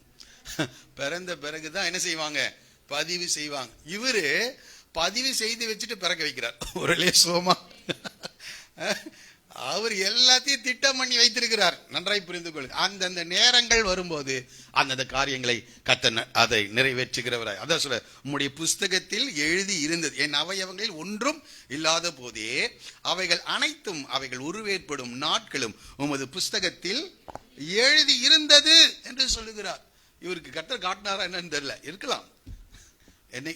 எந்த டேட்ல என்ன செய்வ, பிறப்ப சொல்லியிருக்கலாம். எந்த டேட்ல உன்னை ராஜாவாக அபிஷேகம் செய்ய போகிறார்கள் காட்டிருக்க மாட்டாருன்னு நினைக்கிறீங்களா? நான் நம்புறேன். ஏன்னா இவ்வளவு கிளியரா அதை எழுதணும்னா ஏதோ ஒரு அனுபவம் அவருக்கு என்ன செஞ்சிருக்கணும், இருந்திருக்கணும். இல்லாமலாம் இந்த அறிவு வரவே வராது. எல்லாருக்கும் நடக்கிறது போல தாங்க எங்களுக்கு நடக்குது, அவனுக்கு நடக்கிறது போல. தற்செயலாய் ஆண்டவருடைய பிள்ளைகளுக்கு தற்செயல் கிடையவே கிடையாது, ஆக்சிடென்டே கிடையாது. அன்றியும் அவருடைய தீர்மானத்தின்படி அழைக்கப்பட்டுள்ளாய் தேவனிடத்தில் அன்பு கூறுகளுக்கு சகலமும் நன்மைக்கு ஏதுவாக்குனர். அது வெளியே இருக்கிற மனிதர்கள் தற்செயலாக நடைபெறுகிறதாக பார்க்கிறார்கள். நான் நம்புகிறேன் எல்லாம் தேவன் ஏற்படுத்தி வைத்த, தேவன் திட்டம் பண்ணி வைத்தவைகள், தேவனுடைய ஆளுகை அங்கே செயல்படுகிறதை நான் பார்த்திருக்கிறேன். அநேக நேரங்களில் நான் பார்த்திருக்கேன் தேவனுடைய ஆளுகை. அது மற்றவங்க 10 பேருக்கு நடுவில் நாம் இருக்கும்போது அது ஏதோ தற்செயலாய் நடந்ததாக மற்றவர்கள் பேசிக்கொள்வார்கள். ஆனால் அதை வெளிப்படுத்தினவர்களுக்கு தான் அது தெரியும், இது தற்செயலா என்ன செய்யல, தற்செயலா இந்த இடத்துக்கே வரல. பல இடங்களில் அப்படி கர்த்தர் என்னை கொண்டு போய் நிறுத்தி இருக்கிறார். கர்த்தர் காண்பித்த அந்த இடத்திலே கர்த்தர் என்னை கொண்டு போய் நிறுத்தினதை நான் பார்த்திருக்கிறேன். அது ரொம்ப ஆச்சரியமா இருக்குது. அது தற்செயல், மற்றவங்களுக்கு அது தற்செயலாக இருக்கும். ஆனால் எனக்கு மட்டும்தான் தெரியும் அது தற்செயல் அல்ல, தேவன் முன் குறித்தவைகள். பிரைஸ் எல்லாம். இப்படி பல சாட்சிகளை என்னால் சொல்ல முடியும், ஆனால் சாட்சிகளை சொல்ல விரும்பவில்லை. இந்த காலையில் கர்த்தரோடு கூட பேசுகிறார். கர்த்தருடைய ஆளுகை செய்கிறார், நம்முடைய வாழ்வை ஆளுகை செய்கிறார். ஒவ்வொரு காரியம் பிறக்கிறது மாத்திரம் இல்ல, இறக்கிறது கர்த்தருடைய ஆளுகையில் இருக்கு. பிரைஸ் எல்லாம். ஆமா, தேவன் கரெக்டா அந்த அந்த அந்த அந்த வினாடி ஜீவன் போகிறதை நான் பார்த்திருக்கிறேன். அந்த வினாடி கர்த்தர் சொன்ன நேரத்தில் பிறக்கிறதையே கர்த்தர் காட்டியிருக்கிறார், இறக்கிறதையும் கர்த்தர் காட்டியிருக்கிறார் என்னுடைய வாழ்க்கையில. அதனாலதான் என்ன தைரியமாய் நான் பேசுகிறேன் இந்த காலை வேளையில. அவர் சொன்னபடியே நடக்கும் காரியங்கள். அவர் சொன்னபடியே. ஒரு ஒரு அம்மாவை குறித்த மரணத்தை குறித்து கர்த்தர் என்னோடு கூட பேசினார். அடுத்த மாதம் அதே நாட்கள் உபவாசித்து நான் ஜெபிக்கிறேன். வீட்டில் அப்பவே ஜெபம் பண்ணிட்டு இருக்கேன். அன்றைக்கு சாயங்காலம் நான் அந்த அவர்களை பார்க்கிறேன். அவங்க நல்லா இருக்காங்க. எங்க அப்பா இருக்கிறாரு, எங்க அம்மா இருக்காங்க. அவங்க அந்த இரவு வெள்ளிக்கிழமை ஜெபத்தை முடித்து விட்டு அவர்கள் எங்க அப்பாவும் எங்க அம்மாவும் அவங்களோடு கூட பேசிட்டே இருக்காங்க, பேசிட்டு வந்தாங்க. அது நடைபெறுவதற்கு 1 மாதத்துக்கு முன்பதாக கர்த்தர் எனக்கு வெளிப்படுத்தினார். நான் 2 பேர்கிட்ட சொன்னேன். எப்போது சில காரியங்களை கர்த்தர் தெளிவாக சொன்னா சிலர்கிட்ட சொல்லி வைப்பேன். கரெக்டா அதை சொல்லி வச்சேன். இவர்களுக்கு கர்த்தர் என்ன செஞ்சிட்டார், அவ இப்படிதான் சொன்னேன், டிக்கெட் கொடுத்துட்டாரு அப்படின்னு சொன்னேன். ஆண்டவர் பரலோக ராஜ்யத்துக்கு என்ன கொடுத்துட்டாரு, டிக்கெட் கொடு. ஒரு நாள் வேலையிலிருந்து அவசரமாய் வந்தேன், அவளை பார்த்தேன். நேராக போய் சொல்லிடலாம், அம்மாச்சி நீங்க ரெடி ஆயிக்குங்க அப்படின்னு சொல்லலான்னு கிட்ட போயிட்டேன். கிட்ட போனோடனே சரி, எனக்கு ஒரு சத்தம் கேட்டதா என்னன்னு தெரியல, உங்ககிட்ட யாராவது வந்து இப்படி சொன்னா உனக்கு எப்படி இருக்கும் அப்படின்னு ஒரு உணர்வு ஏற்பட்டது. அப்படியே டமால் என்ன செஞ்சிட்டேன், நான் போயிட்டு 2 பேர்கிட்ட கரெக்டா சொன்னேன் இந்த காரியத்தை, அம்மாச்சியினுடைய காரியம். அப்போ அவர்கள் நன்றா இருந்தார்கள், ரொம்ப அற்புதமா. அந்த அவங்க தான் அந்த சபையினுடைய எல்லா வேலைகளையும் அவர்கள் செய்து கொண்டிருந்தார்கள். அப்படி செய்து கொண்டிருக்கிற அந்த நாட்களில் திடீரென்று அவர்களுக்கு உடல்நிலை குறைவு ஏற்படுகிறது. உடல்நிலை குறைவு ஏற்படுது, கரெக்டாக வருது, அவங்க காலில் இருந்து முகம் வரைக்கும் வீங்க ஆரம்பிச்சிருச்சு. இந்த சரீரம் அப்படியே வீங்க ஆரம்பித்தது, அப்படியே வீங்கிட்டே இருக்குது. அப்போ எங்கள் அம்மா வீட்டில் சொல்கிறாங்க, எங்கள் அப்பா கிட்ட அவங்களுடைய ரொம்ப உறவினராக இருந்ததுனால அவங்கள பேரை சொல்லி சொல்லி அவங்களுக்கு இவ்வளோ தூரம் நெஞ்சு வரைக்கும் வீங்கிட்டாங்க, இன்னும் அவங்க ரொம்ப நாள் என்ன செய்ய மாட்டாங்க, இருக்க மாட்டாங்க. அந்த வார்த்தை என்னுடைய காதில், நான் அடுத்த ரூமில் இருக்கேன், அவங்க பேசிட்டு இருக்க அந்த இடம் மட்டும் எனக்கு கேட்டுச்சு. அது கேட்ட உடனே நான் நடுங்கி போய்விட்டேன். கர்த்தர் எனக்கு காண்பித்ததை அப்படியே அதை உணர்ந்தேன். சரி, நான் ஜெபம் பண்ணிட்டே இருக்கேன். ஒரு ஒரு 3-4 நாட்களில் எதெல்லாம் வீங்குச்சோ எல்லாம் வத்தி போச்சு. ஒரு சுகமா நான் பார்த்து கொண்டே இருக்கிறேன். அதை பார்த்து கொண்டே இருக்கிறேன். அது எனக்கு ரொம்ப ஒரு இது. அடுத்த மாதத்திலே 3 நாள் உபவாசம். எனக்கு அந்த நாட்கள் ஜெபத்துக்காக நான் செலவு செய்வதற்காக நான் பர்மிஷன் கேட்டுட்டு வீட்டில் இருக்கேன். அப்போ எனக்கு ஒரு ஃபோன் வருகிறது. அவள் ஒரு வீட்டில் வந்து ஒரு ஜெபத்தை நடத்த வேண்டும் என்று சொல்லி, நீங்கள் பாஸ்டர்கிட்ட சொல்லிட்டீங்களான்னு கேட்டேன். பாஸ்டர் பர்மிஷன் வாங்கிட்டு தான் நான் உங்ககிட்ட சொல்கிறேன். நான் அங்கே போக வேண்டும், அதற்காக நான் ஜெபித்து ஆயத்தமாகி கொண்டு நான் அங்கே கடந்து செல்கிறேன். என்னுடைய ஆலயத்துக்கு வந்து எங்களுக்கு ஒரு சகோதரனை கூட்டிட்டு நான் போகிறப்போ இந்த அம்மா, இன்னொரு அம்மாவுக்கு உடம்பு சரியில்லை. இவங்க இவ்வளோதான் இருப்பாங்க, அவங்க இவ்வளோ பெருசு இருப்பாங்க. அவங்கள கையை பிடிச்சிட்டு என்ன செய்கிறாங்க, ஹாஸ்பிட்டலில் கூட்டிகிட்டு வர்றாங்க. கூட்டிட்டு வரும்போது அவர்களை பார்த்த உடனே, ஆண்டவரே, போன உபவாச ஜெபத்தில் என்ன செஞ்சீங்க, இந்த அம்மாவுக்கு டிக்கெட் கொடுத்துட்டீங்கன்னு சொன்னீங்க, இப்போ என்ன இந்த அம்மா சரியாகி என்ன செய்கிறாங்க, இன்னொருத்தரை அழைத்து கொண்டு வருகிறார்கள். அதை பார்த்த உடனே உண்மையாகவே ஆண்டவர் கூட இருக்கிறாரா இல்லையா, நம்ம இடத்துல செயல்படுது தேவனுடைய ஆவியா இல்லை வேற ஆவியா அப்படின்னு எனக்கு ரொம்ப ஒரு அஜிடேஷன், ஒரு கலக்கம். அது எப்படின்னு எனக்கு சொல்ல முடியல. அவ்வளவு ஒரு கலக்கத்தோடு கூட அந்த இடத்துக்கு நான் கடந்து சென்றேன்.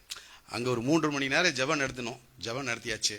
ஜெபம் நடத்தின பிறகு நான் வீட்டுக்கு வந்து அந்த ஜெபம் நடத்தின டயர்டில் சாப்பிடல, அப்படியே படுத்து தூங்கிட்டு, சாயங்காலம் அன்றைக்கு இரவு ஜெபம் நடந்தது. அந்த இரவு ஜெபத்தை முடித்த பிறகு தான் எங்கள் அப்பாவும் எங்கள் அம்மாவும் அவர்களோடு கூட ரொம்ப நேரம் பேசிக்கொண்டு வந்தார்கள் என்று சொன்னார்கள். பிறகு நான் அன்றைக்கு வீட்டில் வந்தோடனே இவங்கெல்லாம் சாப்பிட்டாங்க, எல்லாரையும் பார்த்துட்டு தான் இருக்கேன், எல்லாம் சாப்பிட்டாங்க, அவங்க படுக்க போயிட்டாங்க. நான் என்னுடைய சோஃபாவில் எப்போதும் நான் அங்கே தான் பைபிள் படிப்பேன், அங்கே தான் புஸ்தகம் படிப்பேன். அதே சோஃபா, அதே இடத்துல அப்படியே உட்கார்ந்து அதெல்லாம் படிச்சுட்டே இருந்தேன். ஒரு புத்தகத்தை எடுத்து படித்து கொண்டேன். அதில் ஒரு இடம் வந்து கர்த்தர் எப்படி பேசுவார் என்று, அந்த இடத்தை படித்த உடனே அடுத்த வரியை என்னால் படிக்க முடியல. நேராக போய் முழங்கால் போட்டேன். ஆண்டவரே, அவங்க சாகணும்னு நான் ஜெபம் பண்ணல, நீர் என்னோடு கூட இருக்கிறீரா, எனக்கு அதுதான் தெரியணும். ஒரு 10 நிமிடம் இருக்கும், நேர் முழங்காலிருந்து கேட்கிறேன், நீர் என்னோடு கூட இருக்கிறீரா, நீர் எனக்கு வெளிப்படுத்தினது உம்முடைய வார்த்தையா, எனக்கு வேற ஒன்றும் வேண்டாம், உம்முடைய வார்த்தையா, நீர் என் மூலமாய் கிரியை செய்கிறீரா. அழுது கொண்டு அப்படியே நிற்கிறேன். எங்கள் வீட்டில் ஃபோன் ரிங் ஆகுது. நான் ஜெபத்தில் இருக்கிறேன், நான் எடுக்கலை. இப்போவும் என் காதுகள் அது தொனிக்கிறது. எங்கள் அப்பா தூக்க கலக்கத்தில் வந்து அந்த ஃபோனை எடுத்தார். ஃபோன் எடுத்துட்டு, என்ன செத்துட்டாங்களா அப்படின்னு கேட்குறார். இதே வார்த்தை, என்ன செத்துட்டாங்களா அப்படின்றார். அவர் யாரு என்னன்னாலும், நான் முழங்காலிருந்து என்னுடைய 2 கரங்களை உயர்த்தி, ஆண்டவரே, நீர் என்னோடு கூட இருக்கிறீர், அதற்காக உமக்கு ஸ்தோத்திரம், உம்முடைய சரியான ஆவியினால் என்னை நடத்துகிறீர், அதற்காக ஸ்தோத்திரம். அழுது கொண்டு நான் எந்திரிக்கேன். யாருன்னு தெரியாது, ஆனால் எனக்கு தெரியும் யாருன்னு. இந்த டைமிங் பாருங்க எவ்வளவு கரெக்டாக இருக்குது. அந்த கர்த்தர் எனக்கு வெளிப்படுத்தின போது எங்களுடைய போதகர் ஒரு 100 ரூபாயை கொடுத்து, வண்டி சாவியை கொடுத்து, இதை அவருடைய வீட்டிற்கு சொல்லிவிடு என்று சொல்லுகிறார் என்கிட்ட. அதுதான் ஆண்டவர் எனக்கு காட்டினது. நேரடியாக எங்கள் அப்பா ஃபோன் வைக்கிறதுக்கு முன்னாடி பாஸ்டர் சொல்கிறாரு, அவனை உடனே வர சொல்லுங்க.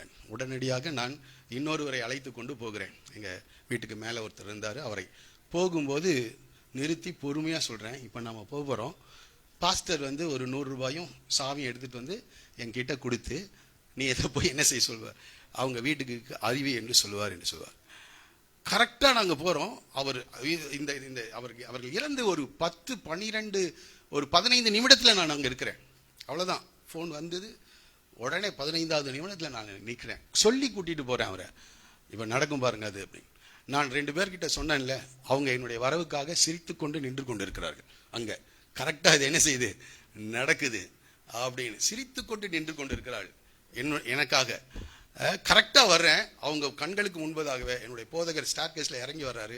அவங்க அங்க நிற்கிறாங்க. கரெக்டா அவர் இறங்கி வருவதற்கும் நான் போய் நிற்பதற்கும் மிகச்சரியாக இருந்தது. கரெக்டா 100 ரூபாயும் சாவியும் என் கையில கொடுக்கிறார். சாவியும் கர்த்தருக்கு கொடுக்கிறார். என்கிட்ட கொடுத்து சொல்றார், அந்த அடக்காராதனை ரொம்ப சந்தோஷமா நான் தான் எல்லா வேலைகளையும் செஞ்சேன். ஆனால் என் இருதயத்தில் ஒரு ஸ்தோத்திர பலிகளை செலுத்தி கொண்டே இருந்தேன். அவர்களை நான் சந்தோஷமாக நான் அனுப்பினேன். அந்த குடும்பத்துக்காக அதிகமாய் ஜெபித்தேன். அந்த குடும்பத்தில் இருக்கிற ஒவ்வொருவரும் ரட்சிக்கப்பட்டு இன்றைக்கு ஊழியம் செய்கிறாங்க அந்த அந்த அம்மாவுடைய குடும்பத்தில். நான் ஏன் சொல்லுகிறேன் என்றால், கர்த்தருடைய ஆலோசனைகள் நித்திய காலமாகும், அவருடைய இருதயத்தின் நினைவுகள். ஆண்டவர் ஒன்றை சொல்லுவார் என்றால் அதை ஒரு காரியம் இல்லை, இது இப்படி இறப்பை குறித்த பல காரியங்களை கர்த்தர் எனக்கு வெளிப்படுத்தி அதை கர்த்தர் நிறைவேற்றினார். பிள்ளைகளுடைய பிறப்பை குறித்து கர்த்தர் வெளிப்படுத்தினார். ஒரு சொல்லுவோமா, பிறப்புகளை கர்த்தருக்கு சித்தமானால் ஒரு ஊழியர் சொல்லியிருக்காரு, ஒரு புஸ்தகத்தை எழுதணும்னு. அது இன்னும் கொஞ்சம் நாள் போகட்டும், ஆனால் அதெல்லாம் எழுதலாமான்னு எனக்கு தெரியல. ஆனால் பல அனுபவங்களை கர்த்தர் கொடுத்ததினாலே தான் இன்றைக்கும் எத்தனையோ எதிரான சூழ்நிலைகள் என்னுடைய வாழ்க்கையில வந்தது, எத்தனையோ விமர்சனங்களுக்கு நான் உட்பட்டு இருக்கிறேன். ஆனாலும் இன்றைக்கும் நான் நின்று கொண்டிருக்கிறதுக்கு ஒரே காரணம், என்னை அழைத்த தேவன் யார் என்பதை நான் அறிந்திருக்கிறேன். அநேக நேரங்களில் நான் சொல்லுவது இல்லை, ஆனால் இன்றைக்கு என்னமோ திடீர்னு வாயில வந்துருச்சு. தேவன் எல்லாவற்றையும் ஒரு நோக்கத்தோடு கூட செயல்படுகிறார். இன்றைக்கு ஒருவேளை காண்கிற காரியங்களை பார்த்து நீங்கள் சோர்ந்து போய்விடாதீர்கள், சோர்ந்து போய்விடாதீர்கள். எல்லாவற்றையும் கற்று ஒரு நோக்கத்தோடு கூட செய்கிறார். குருடர்களை அவர்கள் அறியாத பாதையிலே நடத்தி வருகிறாராம். அவர்களுக்கு முன்பாக இருளை வெளிச்சமாக்குவாராம். அப்ப எல்லாருக்கும் தெரியும் எதுக்காக இதெல்லாம் நடக்குது. ஒரு வேளையிலே சொல்லுவோமா, ஆமா, அது வரைக்கும் ஒன்றும் புரியாது.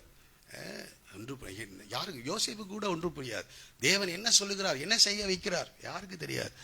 ஆனால் காரியங்கள் நிறைவேறும் போதுதான் சகோதரர்கள் யோசேப்பை கலங்கினார்கள், அவர்கள் திகைத்தார்கள். நீ உங்களுடைய யோசேப்பு தான் சொல்லும் போது கொஞ்சம் யோசிச்சு பாருங்க, யாருக்கு, அந்த சகோதரர்களுக்கு எப்படி இருந்திருக்கும். கேட்கிற அருமையான தேவச்சனமே, நம்முடைய தேவன் உண்மையுள்ள தேவனாக இருக்கிறார். அவர் வாக்கு மாறாத தேவனாக இருக்கிறார். அவர் பொய் சொல்லாத தேவனாக இருக்கிறார். ஒவ்வொருவருடைய வாழ்க்கையை பற்றியும் ஒரு திட்டம் இருக்கிறது. அதை நன்றாய் புரிந்து கொள்ளுங்கள். ஒவ்வொருடைய வாழ்க்கையை பற்றி ஒரு திட்டம் இருக்கிறது. ஒரு சில நேரங்களில் நான் அழுது கொண்டு நான் ஜெபித்துல அப்படியே தூங்கியிருப்பேன். கர்த்தர் ஒரு சில காரியங்களை காட்டும். அந்த இடத்திற்கு கடல் கடந்து இலங்கை தேசத்திலே அநேக இடங்களிலே, அந்த தேசத்துக்கு போனதில்லை, வந்ததில்லை, எந்த இடங்களில கொண்டு போய் நிறுத்தினார், காண்பித்தாரோ அந்த இடங்களிலே கர்த்தர் கொண்டு போய் நிறுத்தினார். பிரைசலா, என்னுடைய கண்கள் ஆச்சரியமா இருந்தது. 10-12 வருடங்களுக்கு முன்பதாக தேவன் சொன்னவைகளை அப்படியே படிப்படியாய் கர்த்தர் நிறைவேற்றினார். அது நிறைவேறுவதற்கு எத்தனையோ சூழ்நிலைகள் எதிராக இருந்தது. அடிக்கடி என்னுடைய சகோதரர்கள் இங்க இருக்காங்க, சில காரியங்களை எங்களுடைய இரவு ஆகார நேரத்தில் டைனிங் டேபிள் உட்கார்ந்து இருக்கிறப்போ அதை சொல்லுவேன். இரவு நேரம் ஆகாரம் சாப்பிடுவோம், எங்க குடும்பம் மட்டும் இருக்கும். அப்போ இவர் அண்ணியெல்லாம் வரல. அப்போ இரவு நேரம், அப்போ இதை சொல்லும்போது எங்க அப்பா சொல்லுவார், இதெல்லாம் எங்கடா நடக்க போகுது அப்படின்னு. ஆனா எங்க அம்மா சொல்லுவாங்க, இல்ல அது நடக்கும், அதை சொல்லிட்டே இருடான்னுவாங்க. வாரத்துல ஒரு தடவையாவது சொல்லிடுவேன். தினந்தோறும் அதுக்காக ஜெபம் பண்ணுவேன். ஒரு வழியை சொல்லுவோமா, இன்றைக்கும் அநேக காரியங்களை கர்த்தர் வெளிப்படுத்தி இருக்கிறார். அவைகளுக்காக தினந்தோறும் இப்போ இன்னும் அதிகமாக்கிட்டேன் அந்த ஜெபத்தை. பல நேரங்கள் ஒரு நாளைக்கு அதற்காக அதை சொல்லி ஜெபித்துக் கொண்டிருக்கிறேன். கர்த்தர் அவைகள் எல்லாம் நிறைவேற்றுவார். நம்முடைய கண்கள் அதை காணும். Praise the Lord. மகிமையான காரியங்களை கர்த்தர் வைத்திருக்கிறார். இன்றைக்கு ஒருவேளை அற்பமாக இருக்கிறது என்று யாரும் அதை அசதியாக அதை அற்பமாக நினைத்து விடாதீர்கள். எல்லாவற்றையும் கர்த்தர் ஒரு நோக்கத்தோடு கூட நிறைவேற்றி வருகிறார். Praise the Lord. ஊழியம் சாதாரண காரியம் இல்லை, ரட்சிப்பு சாதாரண காரியம் இல்லை, உங்களை குறித்ததான தேவனுடைய திட்டங்கள் சாதாரண காரியம் இல்லை. அவைகள் பெரியவைகள், அவைகள் பெரியவைகள். சத்துரு எல்லாவற்றையும் அழித்து போடுவான், ஆனால் தேவன் மறுபடியும் கட்டி எழுப்புகிறவராக இருக்கிறார். அந்த மண்மேடுகளாய் போயிடுச்சு எருசலேமின் அலங்கம். சொன்னாங்க, மண்மேடுகளுக்கு உயிர் கிடைக்குமா அப்படின்னு கேட்டாங்க. மண்மேடுகளுக்கும் உயிரை கொடுக்க தேவனால் முடியும். Praise the Lord. ஒரு நரி ஏறி போனால் திரும்பவும் சரிந்து விடும் என்று சொன்னார்கள். இல்லை இல்லை, அத்தனை ஜனங்களை மதில் மேல் ஏறி நடக்க வைத்தான் நெகேமியா. ஒரே சொல்லுவோமா, இன்றைக்கும் தேவனுடைய கிரியைகள் வெளிப்பட்டு கொண்டிருக்கிறது. ஒருவேளை வெளியரங்கமாக அது ஆசைதான், வெளியரங்கமா நடக்கணுமே அப்படின்னு நினைப்போம். நம்ம சில காலங்களை கர்த்தர் அமைதியா இருக்க வைத்திருக்கிறார். காலங்கள் வரும்போது தேவன் எல்லாவற்றையும் வெளியரங்கப்படுத்துகிற தேவனாயிருக்கிறார். சொல்லுவோமா? ஆகவே நான் எதற்காக சொல்லுகிறேன் என்றால், தேவனுடைய ஆளுகை நம்முடைய வாழ்க்கையில் இருக்கிறது. தேவன் ஆளுகை எல்லாவற்றையும் நேரம் மிகச்சரியாக, நான் சொல்லுவேன், வினாடி கூட 430 வருடம் முடிந்த அன்றைய தினமே இஸ்ரவேல் ஜனங்கள் அணி அணியா எகிப்தை விட்டு என்ன செய்தார்கள்? புறப்பட்டு போனார். 70 வருட சிறையிருப்பு, 70 வருடம் முடியும் போது தேவன் பாபிலோனியர்களை மாற்றி மேதிய பெர்சிய சாம்ராஜ்யத்தை கட்டல் என்ன செய்கிறார்? எழுப்புகிறார். ஒவ்வொரு நாளும் ஒவ்வொரு புத்தகத்தையும் அணுவாய் வாசிக்கிறதுனால் சொல்லுகிறேன், அதை அனுபவித்து சொல்லுகிறேன். என்னுடைய கிளாஸ்ல வருகிறவர்கள் அதை அனுபவிக்கிறார்கள். அதனால என்னால் புரிந்து கொள்ள முடிகிறது. தேவன் 70 வருஷம் அமைதியா இருக்காருங்க. 70 வருஷம். நம்மளா இருந்தா என்ன சொல்லுவோம்? அவ்வளவுதான், ஆண்டவர் ஒன்றும் செயல்படவே இல்லை. ஆனால் 70 வருடம் முடிக்கிற நேரத்தில் தேவன் நேரம் தவறாதவர். Praise the Lord. ஆண்டவர் நேரம் நீங்களும் தவறாதீங்க. 8 மணி ஆறாதுன்னா 7:59க்காவது வந்துருங்க. Praise the Lord. கரெக்டா பாயிண்ட்டுக்கு வந்துடுறாங்க. ஆகவே இவ்வளோ சொன்ன தாவீதுக்கு யார் இருக்காங்க? துன்மார்க்கர். இவன் பாருங்க, இவன் துன்மார்க்கரை அழிக்கல. ஆண்டவர் கிட்ட சொல்ற துன்மார்க்கத்தை வெற்றி பெற்று அதன் மூலமாய் கொடுத்த அந்த சவுலுடைய மகளை கூட என்ன செஞ்சிட்டான்? திரும்பியும் இன்னொருவனுக்கு திருமணம் செய்து வைத்து விட்டான். அதுக்கு மாத்திரம் 100 விருத்தச்சேதன, அதாவது பெலிஸ்தர்களுடைய நுனித்தோலினால் அதை திரும்பவும் இன்னொரு காரியத்தின் மூலமாகவும் அந்த காரியம் அன்னைக்கெல்லாம் பரிசம் கொடுத்து திருமணம் செய்கிறது. இப்படியெல்லாம் செய்த அந்த மீகாலை இந்த சவுல் வேறொருவனுக்கு திருமணம் செய்து கொடுத்தான். எத்தனையோ துரோகங்கள் யாருடைய வாழ்க்கையில? தாவீது, சவுல் செய்தான். ஆனால் தேவன் கரத்திலே அவரை ஒப்பு கொடுத்தான். தேவனே, நீர் துன்மார்க்கரை அழித்தீரானால் நலமாயிருக்கும். துன்மார்க்கனை அழித்தீரானால் நலமாயிருக்கும்.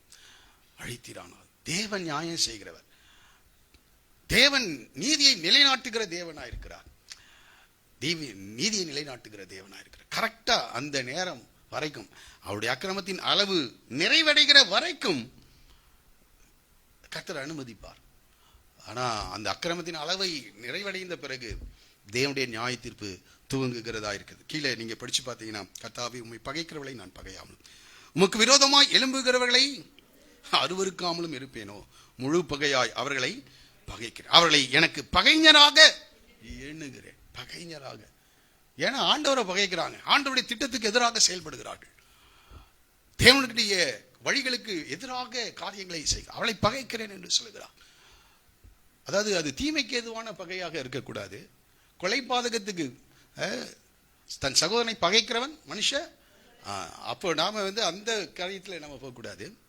இது தேவ சித்தத்துக்கு எதிராக செயல்படுகிற ஒரு காரியம். அவளை நம்ம பகைஞராக எண்ணாமல் அவளுடைய கண்கள் திறக்கப்படும்படி ஜெபிப்போம். அவள் மனம் திரும்பும்படியாய் ஜெபிப்போம். அதுதான் நம்ம செய்ய வேண்டிய காரியம். ஆகவே தாவீதே பகைச்சிருக்கான்னு நம்மளும் என்ன செஞ்சிடக்கூடாது? பகைத்து விடக்கூடாது. அது அது அந்த அந்த இடத்துல அந்த அந்த கருத்தோடு கூட அது சொல்லப்படவில்லை. சரி, இருக்கட்டும். அது தேவன் நியாயம் செய்கிற தேவனாக அவர் காணப்படுகிறார். அப்போ இந்த துன்மார்க்கர்கள் எழும்பி இந்த தேவனுக்கு பிரியமற்ற காரியங்களை செய்யும் போது தேவன் வேதனைப்படுகிறார். ஆதியாகமம் 6:6 வாசிங்க. 6:6.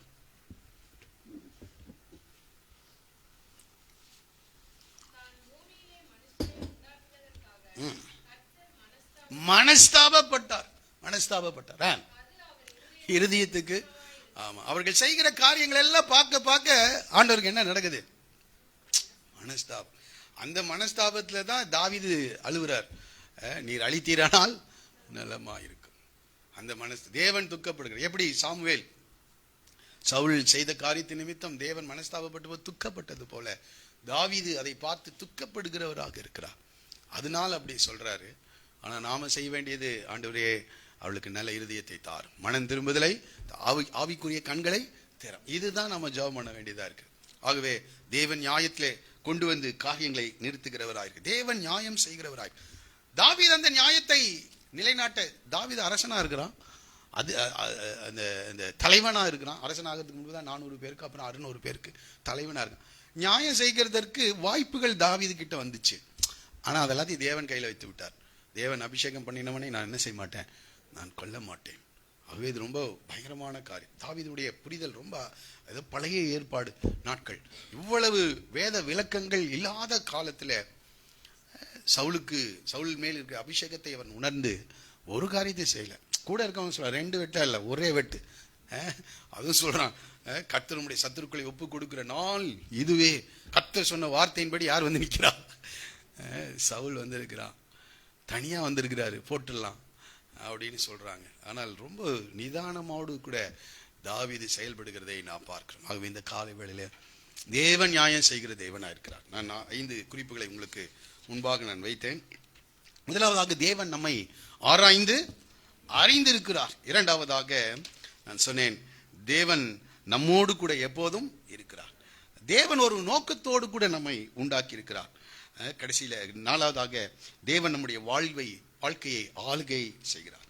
அடுத்தது 5வதாக, தேவன் நீதியாய் நியாயம் செய்கிற தேவன். கொஞ்சம் பொறுமையா இருங்க, தேவன் எல்லாவற்றையும் நியாயத்திலே கொண்டு வந்து நிறுத்துகிறவராக இருக்கிறார். இந்த நேரத்தில் 2 காரியங்களை உங்களுக்கு முன்பாக நான் வைக்க விரும்புகிறேன்.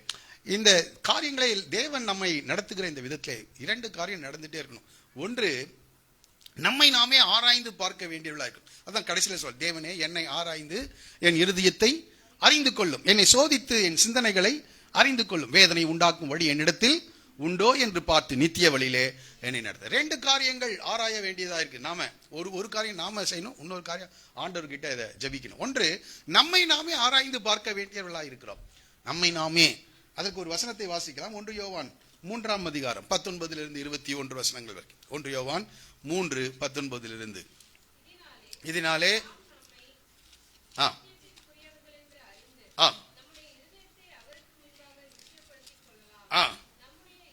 நம்முடைய இருதயமே நம்மை குற்றவாளிகளாக தீர்க்குமானால் தேவன் நம்முடைய இருதயத்திலும் பெரியவராயிருந்து சகலத்தையும் அறிந்திருக்கிறார். போதும். அப்போ இங்கே அவர் சொல்லுகிறார், நம்முடைய இருதயத்தை அவருக்கு முன்பாக நிச்சயப்படுத்த வேண்டும். அது என்னன்னா, நம்முடைய இருதயத்தை நாமே என்ன செய்ய வேண்டும்? ஆராய்ந்து பார்க்க வேண்டியவர்களாக இருக்கும். நம்முடைய இருதயமே நம்மை குற்றவாளிகளாக தீர்க்குமானால், பாவம் செஞ்சா இருதயம் என்ன செய்யும்? பேசும், நீ குற்றவாளி என்று சொல்லு. அப்போ இருதயம் நம்மோடு கூட பேச நம்ம அலோவ் பண்ணணும். அப்போ அதுக்கு என்ன செய்யணும்? ஜபத்துல மொத்தமா சொல்லிட்டு இருக்காம கொஞ்ச நேரம் அமைதியாக வேத வசனத்தின் மூலமாக படித்து நம்முடைய வாழ்க்கை வசனத்தின் அடிப்படையில் இருக்கிறதா என்று ஹார்ட் சர்ச்சிங், நம்முடைய இருதயத்தை நாமே என்ன செஞ்சுட்டே இருக்கணும்? தேவன் ஆராய்ந்து அறிந்திருக்கிறார். ஓகே, நீங்களும் நானும் ஆராய்ந்து அறியணும். நம்முடைய வாழ்க்கை, நம்முடைய காரியங்கள் சரியாய் தான் போய்கொண்டிருக்கிறதா என்று ஆராய்ந்து அறிந்து பார்க்க வேண்டியவர்களாக இருக்கிறோம். அப்போ நாம ஆராய்ந்து அறிந்தால் நாம் பாருங்க, இதனாலே நாம் நம்மை சத்தியத்துக்குரியவர்கள் என்று அறிந்து நம்முடைய இருதயத்தை அவருக்கு முன்பாக நிச்சயப்படுத்தலாம் என்று சொல்ல. நம்முடைய இருதயமே குற்றவாளிகளாக தீர்க்குமானால் என்று படிக்கிறோம். அப்போ தேவனுக்கு முன்பாக நிற்க முடியாது. ஒன்று, நாம ஆராய்ந்து பார்க்கணும். இரண்டாவது, சில காரியங்கள் நமக்கு புரியாது. நாம சில இப்படி சொல்றேன், சில பழக்க வழக்கங்கள், சில கலாச்சார பின்னணியிலிருந்து, சில ஒழுங்குகளின் அடிப்படையில், அது நல்லதுதான், சில நிலையிலிருந்து நம்மை வளர்த்தி இருக்காங்க. இப்ப அதெல்லாம் தான் நமக்கு மண்டைக்குள்ள என்ன செய்யுது இருக்கிறது. ஆனால் தேவனுடைய வழிகள் கொஞ்சம் வித்தியாசமா இருக்கும். சில நேரங்களில் அது வசனத்தின் அடிப்படையில் தான் இருக்கும், அந்த இதுக்கு வெளியே போகாது, நீதியா இருக்கும். ஆனால் அவைகளை நம்மால் புரிந்து கொள்ள முடியாது. அந்த நேரங்களில் பாருங்க, தேவனே நீர் என்னை ஆராய்ந்து என் இருதயத்தை அறிந்து கொள்ளும், என்னை சோதித்து என் சிந்தனைகளை அறிந்து. அப்போ நாம ஆண்டவர்கிட்ட கேட்கணும், ஆண்டவரே எனக்கு இது புரியல, ஆனா நீர் என்னை என்ன செய்யும்? ஆராயும், என்னை சோதித்து என் சிந்தனைகளை அறிந்து கொள்ளும். அடுத்தது, வேதனை உண்டாக்கும் வழி என்னிடத்தில் உண்டோ என்று பார்த்து நித்திய வழியிலே என்னை நடத்து. ஃபர்ஸ்ட் நாம ஆராய்ந்து பார்க்கணும். அதுல நமக்கு ஒன்றும் புரிபடலை அப்படின்னா ஆண்டவர்கிட்ட என்ன செய்யணும்? நீர் என்னை ஆராய்ந்து. கொஞ்சம் யோசிச்சு பாருங்க, நினைவுகளின் தோற்றங்களை எல்லாம் அறிகிறார். நாம மற்றதெல்லாம் கேட்டோம், அவன் யாருன்னு கொஞ்சம் சொல்லுங்க அப்படின்னு எல்லாம் கேட்போம். ஆனா தாவீது, நான் யாருன்றது கரெக்டா என்ன செய்யுங்க, எனக்கு சொல்லுங்க, என்னை ஆராய்ந்து என் இருதயத்தை அறிந்து கொள்ளும், என்னை சோதித்து என் சிந்தனைகளை அறிந்து வேதனை உண்டாக்கும் வழி என்னிடத்தில் உண்டா என்று பார்த்து நித்திய வழியிலே என்ன செய்யும்? நடத்தும் என்று சொல்லுகிறார். அப்போ வேதனை உண்டாக்கும் வழி இருந்ததுன்னா ஆண்டவரே சொல்லுவார். அதுக்கு கொஞ்சம் டைம் கொடுங்க. நம்ம முதல்ல ஆராய்ந்து பார்க்கணும். அடுத்தது தேவனை ஆராய சொல்லணும். அப்போ தேவன் நம்மோடு கூட பேசுகிறவராக, தேவன் நம்மை வழி நடத்துகிறவராக இருக்கிறார். வசனத்தின் மூலமாக, ஊழியர்களின் மூலமாக, பரிசுத்த ஆவியானுடைய உணர்த்துதலின் மூலமாக தேவன் நம்மோடு கூட பேசுகிற தேவனா இருக்கிறார், நம்மை உணர்த்துகிற தேவனா இருக்கிறார். ஆகவே நம்மை அறிந்திருக்கிற ஒரு தேவன், நம்மை இப்படி அறிந்த ஒரு நபர் இருக்கவே முடியாது. எவ்வளவுதான் க்ளோஸ் ஃப்ரெண்டு, அப்பா அம்மாவை நான் சொல்ல முடியாது, க்ளோஸ் ஃப்ரெண்ட்ஸு அவங்க கொஞ்சம் நம்மளை என்ன செய்வாங்க, அறிந்து இருப்பார்கள். ஆனால் அதை விட ஆண்டவர் அதனால தான் சொல்ற, உங்கள் தலையில் உள்ள முடியெல்லாம் என்ன செய்யப்பட்டிருக்கிறது, எண்ணப்பட்டு அதை யாராவது எண்ணுவாங்களா? ஆனால் அது கூட ஆண்டவரால் எண்ணப்பட்டிருக்கிறது. இந்த காலை வேளை உன்னை அறிந்திருக்கிற ஒரு தேவனாக இருக்கிறார். ஒரு நல்ல ஆண்டவரை ஆராதிக்க வந்திருக்கிறோம். Praise the Lord. ஆமாம், இப்பேற்பட்ட ஆண்டவரை நிறைய பேருக்கு தெரியும். இப்படி ஆண்டவரை பற்றிய வெளிப்பாடுகள் நிறைய இடங்களுக்கு நிறைய பேருக்கு தெரியல. ஆனால் இந்த காலையில் கர்த்தர் நம்மை ஆராய்ந்து அறிந்திருக்கிறார். கர்த்தர் எப்போதும் நம்மோடு கூட இருக்கிறார். கர்த்தர் ஒரு நோக்கத்தோடு கூட உங்களையும் என்னை உண்டாக்கி இருக்கிறார். கர்த்தர் நம்முடைய வாழ்வை ஆளுகை செய்கிறார். தேவன் நீதியாய் காரியங்களை நியாயம் செய்கிற தேவனாக இருக்கிறார். அப்படியே எல்லாரும் எழுந்து நிற்போமா இந்த காலை வேளையில? இப்பேற்பட்ட ஒரு தேவன் உன்னை ஆராய்ந்து அறிகிற தேவனாக இருக்கிறார். வாழ்க்கையின் எந்த சூழ்நிலையும் பயப்பட வேண்டிய அவசியம் இல்லை. கர்த்தருடைய கரங்களில் முழுவதுமாய் ஒப்புக் கொடுங்கள். Praise the Lord. தேவன் எல்லாவற்றையும் ஆளுகை செய்கிற தேவன். அவர் சர்வ வல்லமையுடைய தேவன். அதனால தான் சீஷர்களுக்கு சொல்றார்,